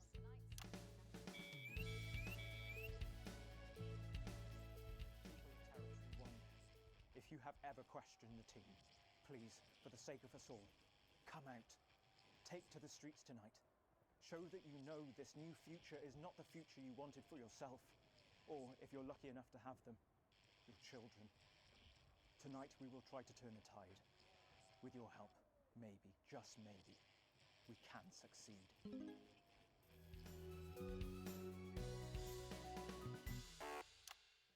But first, 500 days after the loss of a fine leader and a great man, the start of tonight's programme is dedicated to remembering and celebrating the life of Peter Clement.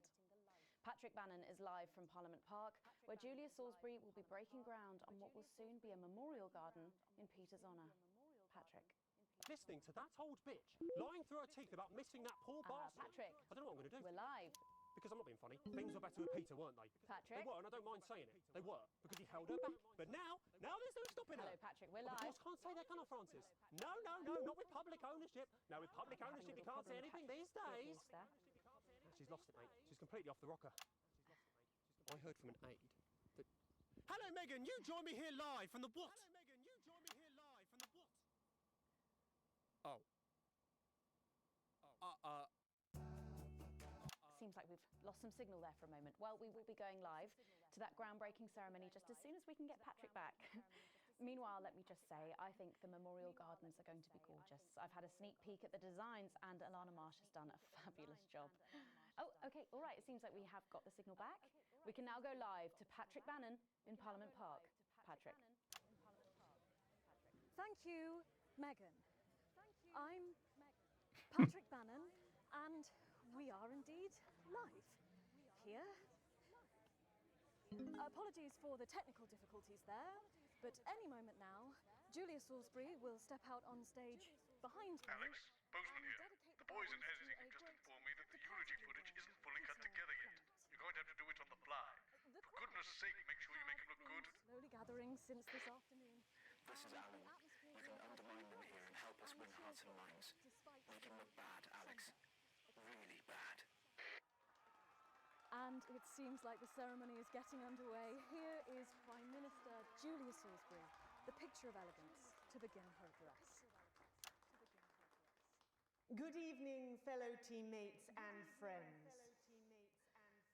500 days ago, all of our lives changed irrevocably.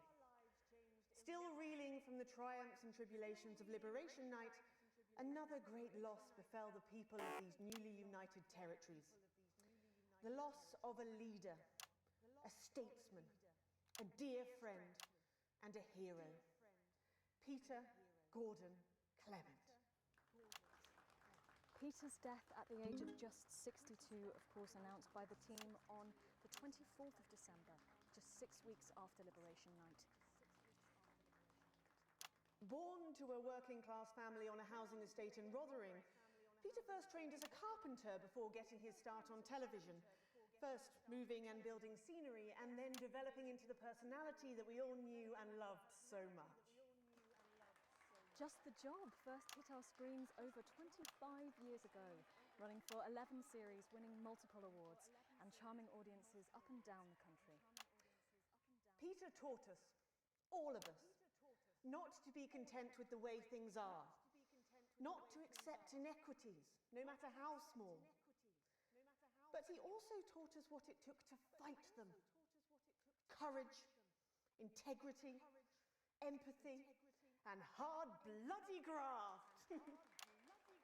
Across a career spanning 3 decades, Peter Clement was known for shows including Wake Up, It's Saturday, and much later, late night chat show PT, which at its peak drew millions of viewers. Peter was by no means a saint. Trust me, he once told me he had more regrets than he'd had stolen dinners. He always did have a knack for a turn of phrase. But it speaks to the strength of his character that he chose to share with us his mistakes alongside his achievements, his faults as well as his talents. Peter had the heart to give it all he had for the people of these United Territories. Famous for his potty mouth, it's estimated conservatively that Peter Clement uttered over 1.5 million swear words during his career, though some sources put this figure well in excess of 2 million F-bombs alone. Gripped by illness as he was in the weeks and months leading up to Liberation Night, he wasn't the man we loved. But his eyes still twinkled with that familiar joy for life, that spark of wit and wisdom of a life lived for others. Prime Minister Clement, of course, died from apparent liver failure after suffering from the long-term effects of alcohol abuse. I first met Peter nearly 20 years ago. Moments before I was supposed to give a speech. Not unlike this one, actually. Only I'd spilt coffee all down myself. And I was young, nervous, desperate to be liked. And from behind me, I heard, "Christ, Pet, you've either pissed your kecks or sprung a leak, but either way, you got a problem." And before I could even say a word, he stripped off his dry trousers and insisted I took them. That was the sort of man that Peter Clement was. Kind, compassionate, sensitive, a brilliant thinker, a natural leader, but mostly a good man.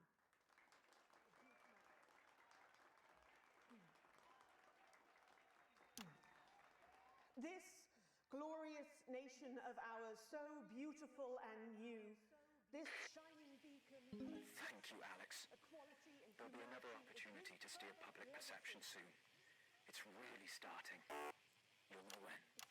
His accomplishments, the future he forged, the boundaries he pushed. To me, he'll always be the man in his pants cheering on a stranger at the back of the conference. It is my great honour to give to you the Peter Clement Memorial Garden. Shall we see if we can get a countdown going? Everyone with me?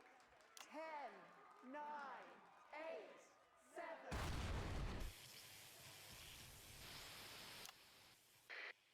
Now, Alex, control the message. I'm not leaving, I can't. Come with me. Don't panic. Help. Here. You're gonna be okay. You're gonna be okay. Just What are you doing? I'm not resisting. Mom, we have to stay by your side. I am the Prime Minister, and if I give you an order, you will damn well follow it. Do you understand? You have the right to be here. Understand? I said turn the fucking camera off! Who the fuck are you? Oh, I can't hear you. I can't. I've got you. Just stay with me. I can't hear you. I'm from the National Nightly News. Well, then you can consider this payback. Stay with me. Please. Stay with me. Julius Salisbury! You were guilty of the murder of more than 10 million people! Justice demands a response! Haven't you done enough? Look around you! Fucking This is what your precious freedom looks like, is it? On the fire! People of territory one, rise up! Take to the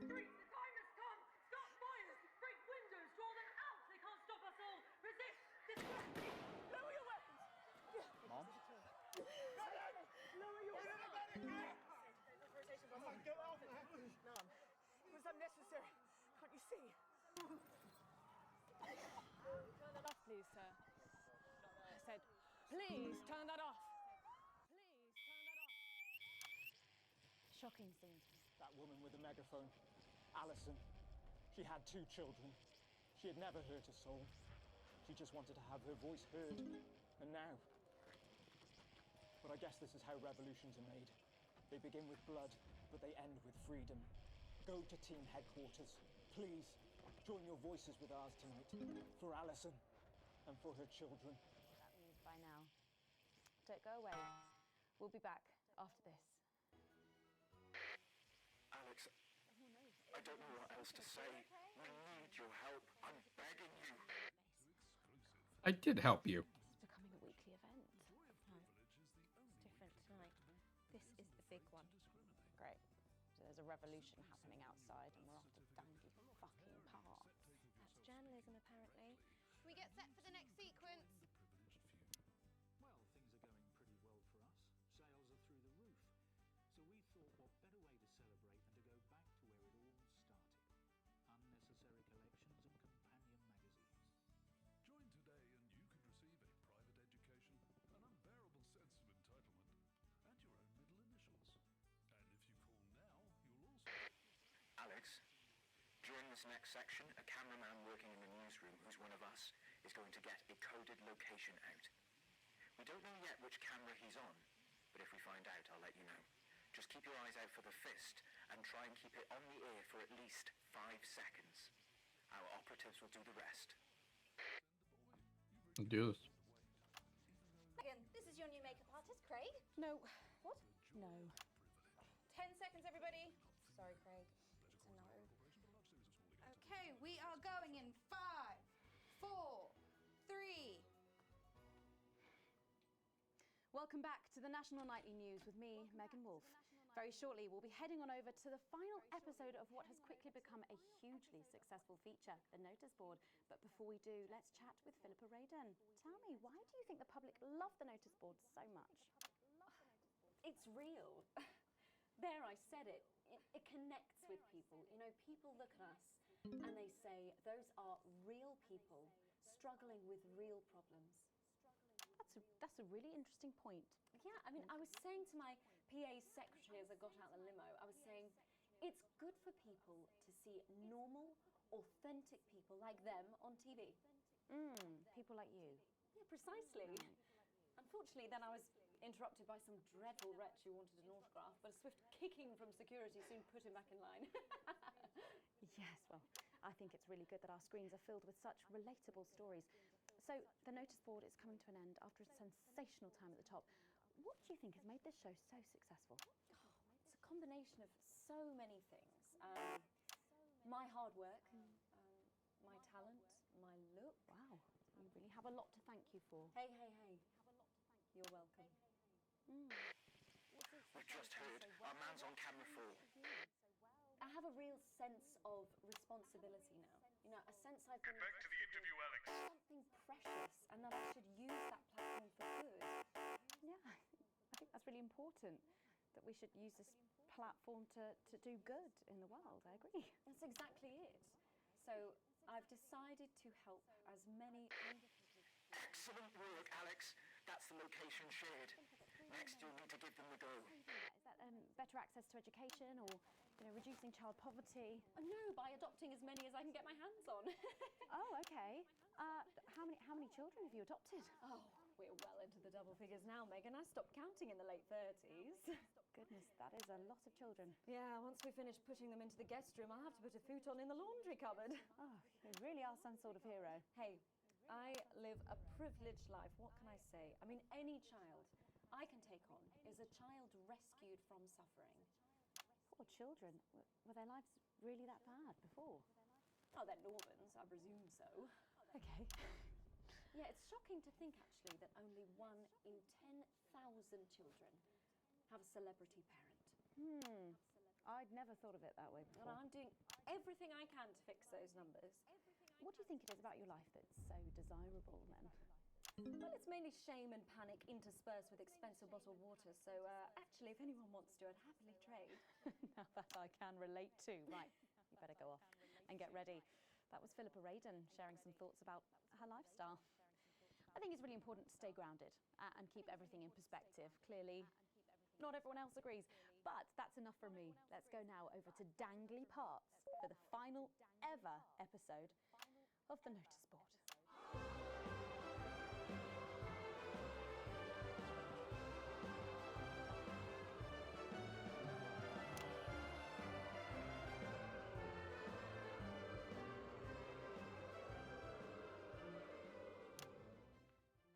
What a day!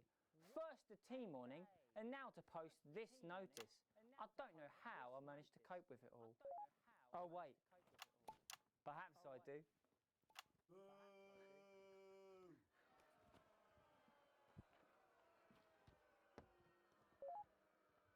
Oh!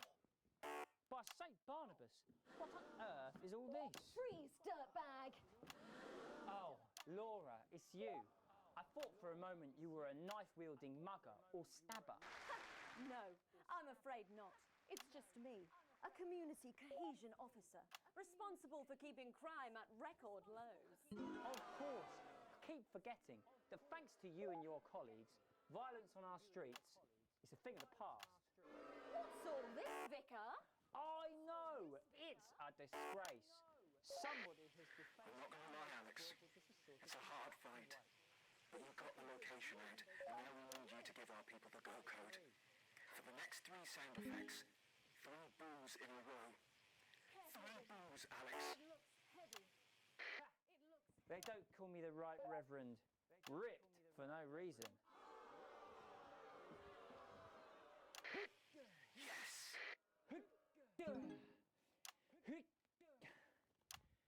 It's no good. It looks like all those crucifix classes were a waste of time. Perhaps you, a young CCO, would be able to use it. 2 for 2. Fantastic.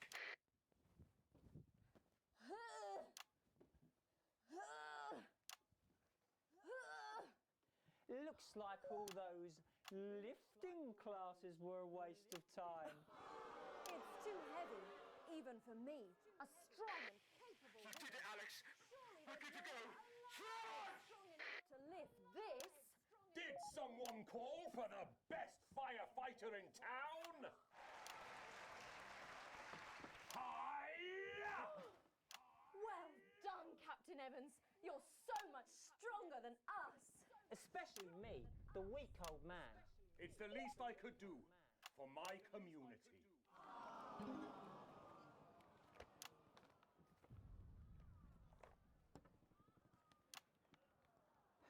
No luck catching the little devil then?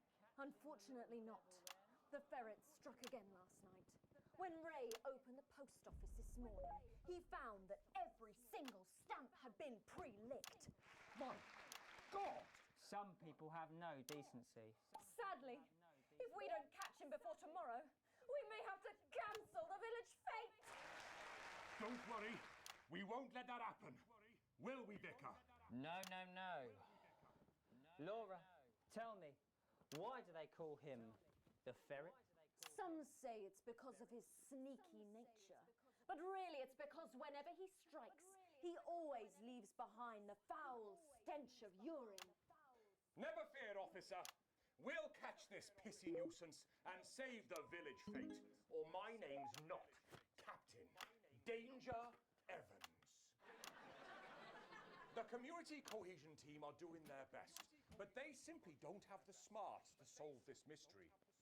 But I know someone who does. Someone who's about to blow this thing wide open. Me! Blackout!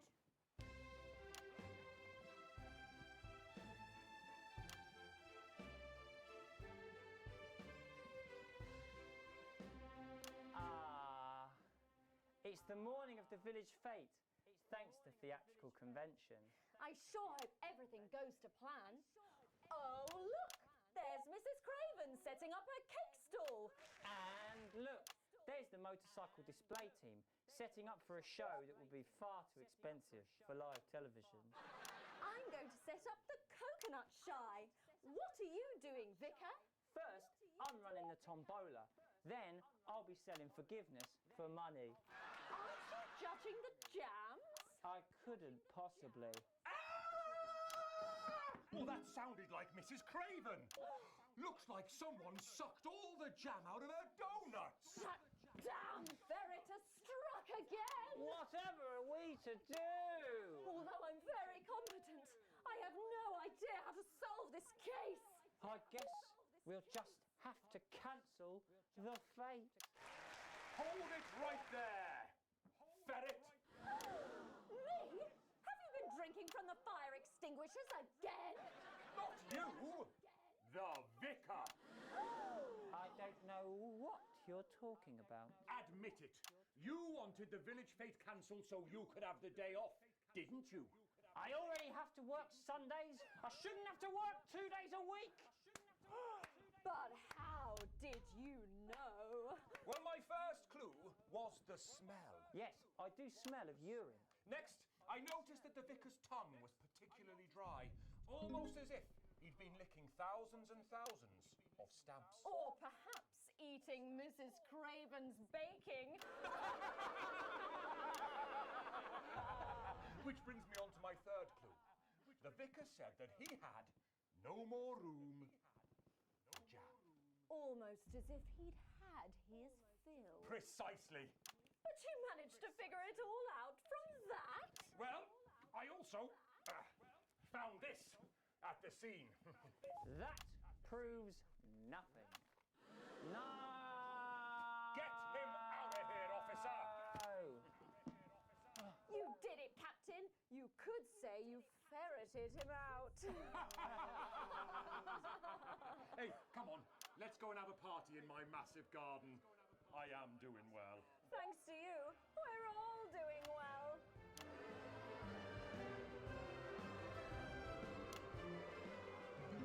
That was it, the final ever episode of the Notice Board, and what a way to end it. Thank you as always to Jeff, Philippa and Tommy.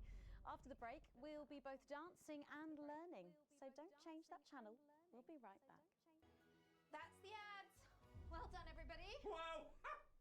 What a brilliant run, eh? After party at my... What advert is this, Alex? I don't remember passing it for broadcast. Think you made a mistake there.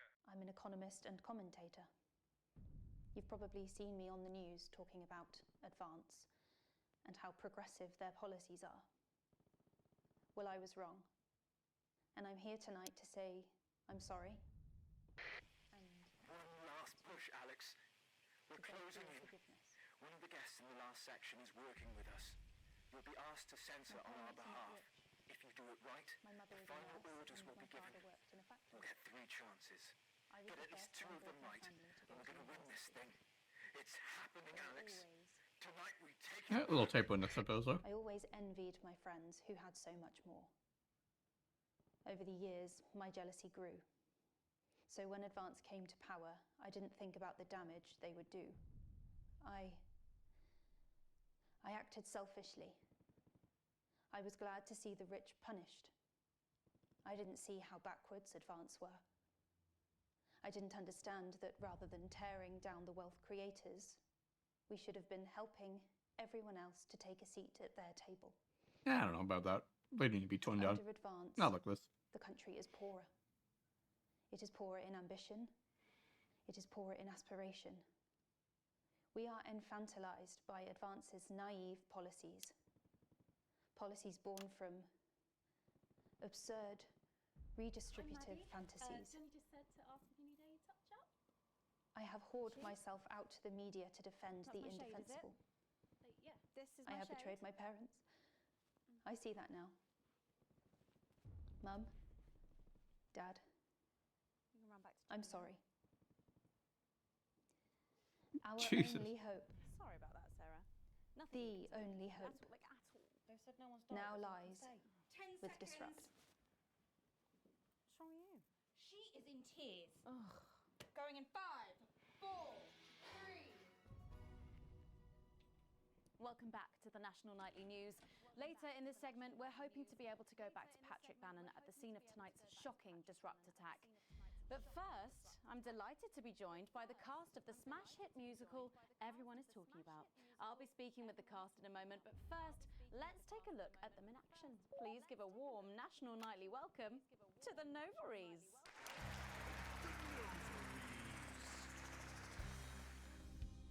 Hello? Doctor? Yes, I see. Thank you for letting me know. I have a decent life. I'm a happy, loving wife. And my job is well paid and fulfilling. I have a husband, John. He's due home soon, won't be long. And I have to tell him something that is absolutely chilling. We share coffee in the morning, and we make love every day. We take time alone together to talk and laugh and play.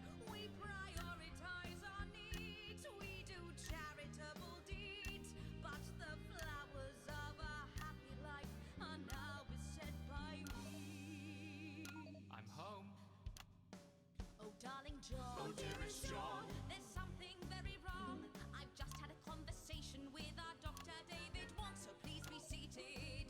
This news will make you feel defeated. The scans revealed a lump.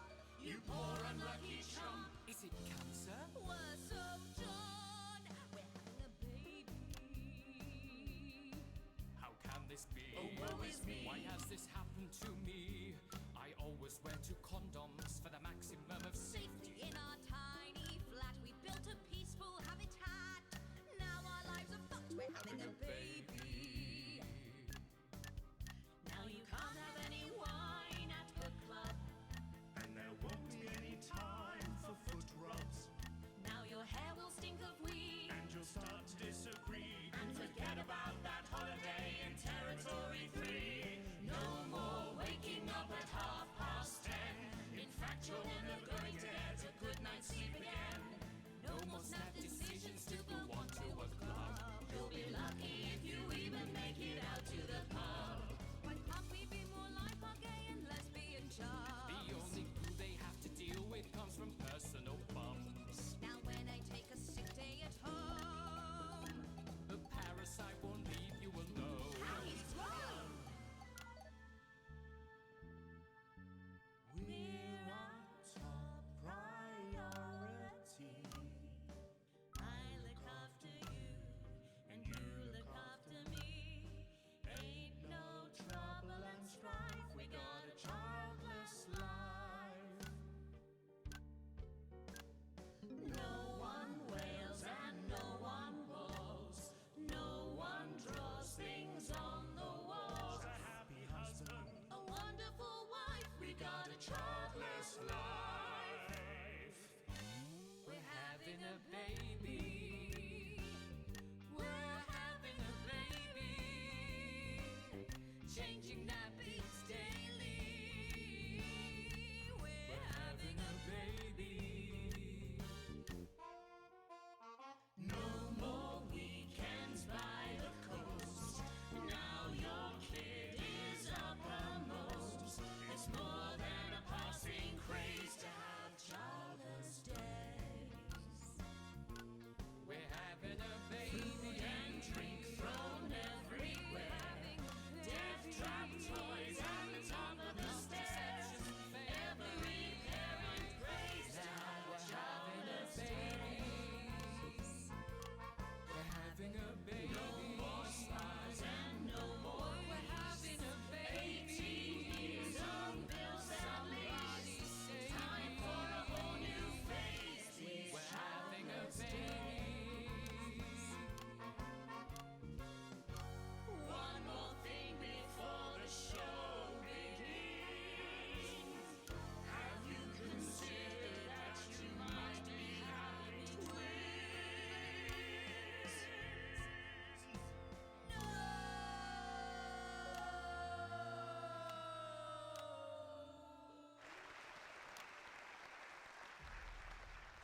Amazing. The Novaries there, treating us to their opening number from Elegy for a Childless Life, which is currently the hottest ticket in the Capital Theatre District and will be touring the territories later this year.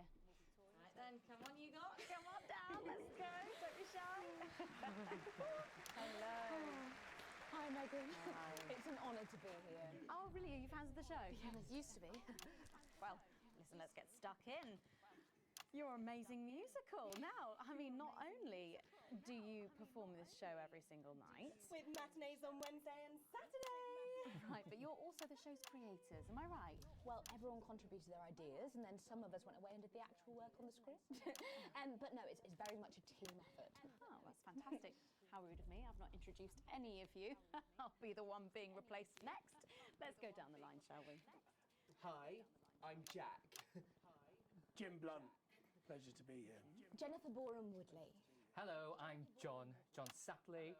Used to be in the business professionally. My name's Jill, with a J. And I'm Janet. I'm the youngest. That's incredible. And you were all friends previously. I mean, what a coincidence, right? With your names beginning with a J. Oh my goodness, guys! Our names all begin with J. How have we never noticed that? Because you haven't typed them out 1,000 times, maybe? You knew? Why didn't you say anything? I thought we all knew. It's bloody obvious, isn't it? I just thought we were doing a funny thing where we never mentioned it. And I believe as well as being friends, you're also couples. You know, in real life as well as in the show. Well, not exactly. I'm not married to him. I'm with Janet. And I'm with John, you lucky bean. Jim and I are married. 4 fabulous years. Well, that must make for some confusion in the rehearsal room. Well, you should have seen the first draft. Jen decided that Jack would play Jim, I would play Jack, Jen Janet, Jill Jen, Janet Jill. What about John? Well, my character was originally just called Man 1. It was allegorical. It was very confusing. Not for a professional. After much toing and froing. And gnashing and wailing. And gin and tonic. We decided that we'd just use our own names, which is less truthful. We're also less likely to go into the wrong dressing rooms. Oh, God, yeah, that would be very embarrassing, wouldn't it? Of course, when I first wrote it, we were only meant to run for a few nights at the Mimbley Village Hall, but when I registered it with the Department for Culture, it caught the eye of someone high up, and before you could say overnight sensation, we were transferring to the capital. It's all been a bit of a roller coaster, really. I'm only 19. I'm the youngest. You really don't have to repeat that. I had to give up my job as a mortuary technician. Well, yes, we all had to move to the capital. I love that job. It's been a very turbulent time. So peaceful, no singing. This piece isn't peaceful. Stand by, Alex. Censor the orange. It's about children and why you shouldn't have them. In a way, I guess it is political, with a small p. After all, we are a solid unit, and eagle-eyed audience members will see we nod our heads to advance on stage throughout, and we target the messaging at women aged 22, well, about 35, as they're the most likely to be afflicted by this terrible problem. Terrible problem. Having children. Well, you understand, Megan. You clearly agree.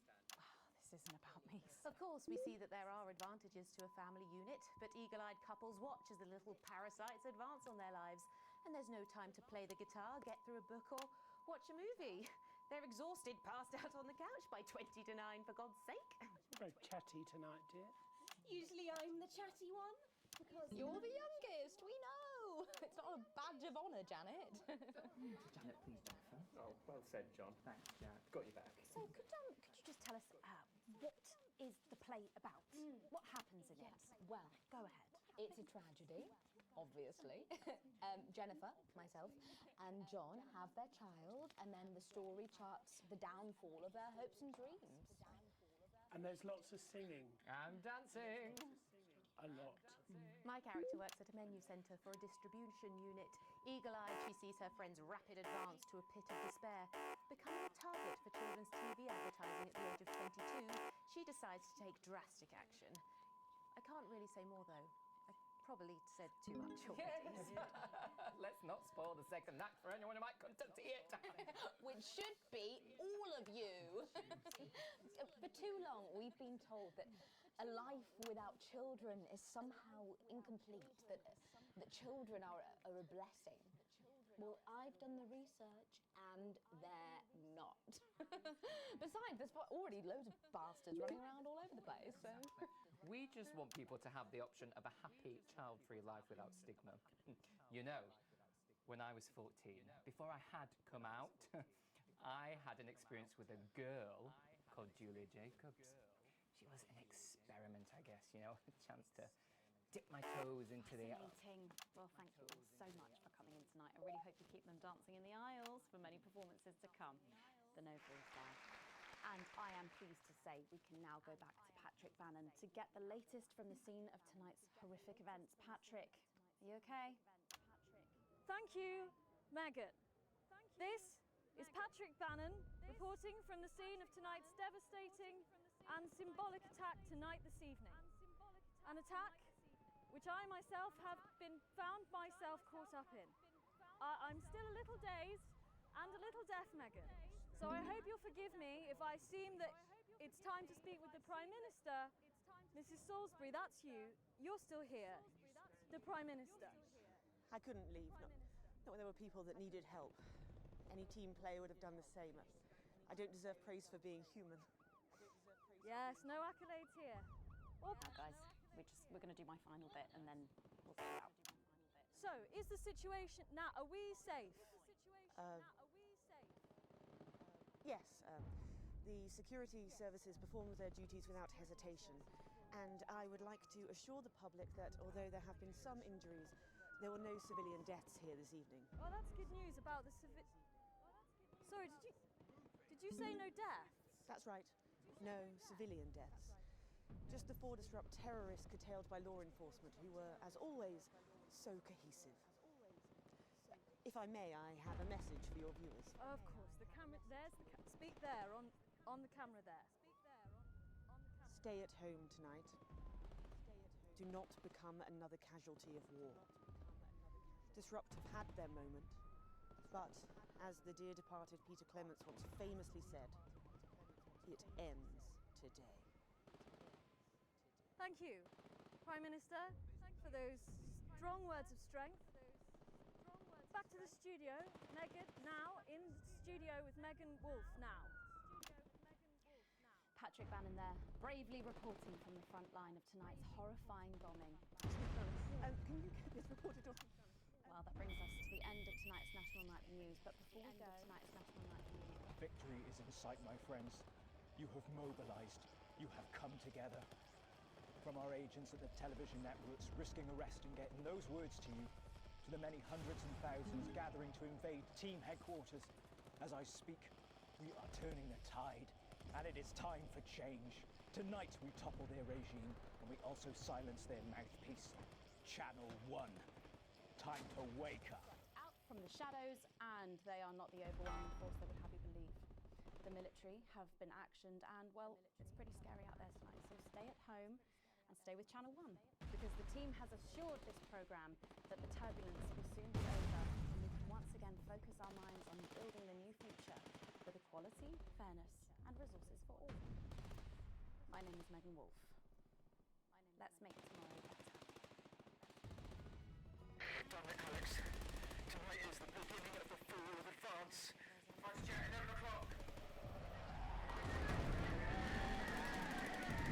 Charges reached, sir. Permission to detonate. Permission granted, old friend. We are going to detonate. Look out of your window, Alex. See what you helped make happen. She's coming down.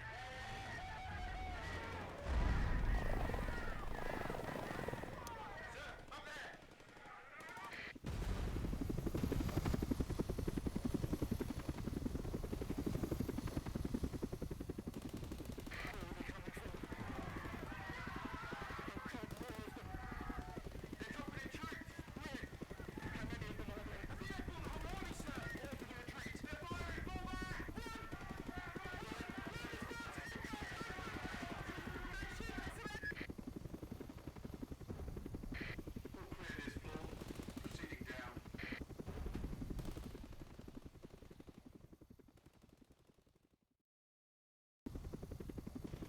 Well, all right. That is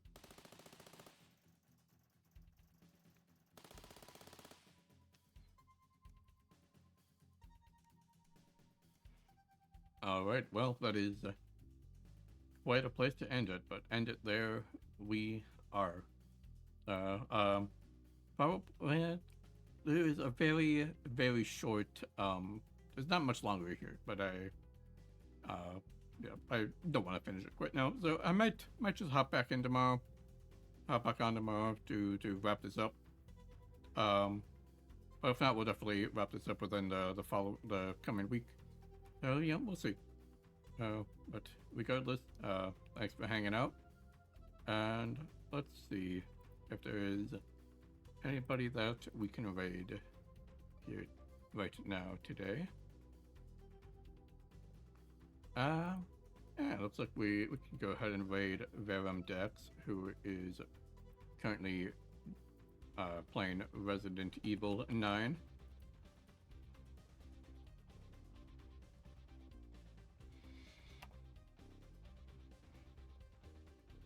Yeah, we're gonna go ahead and send him a raid. Thanks for hanging out. Catch you guys later.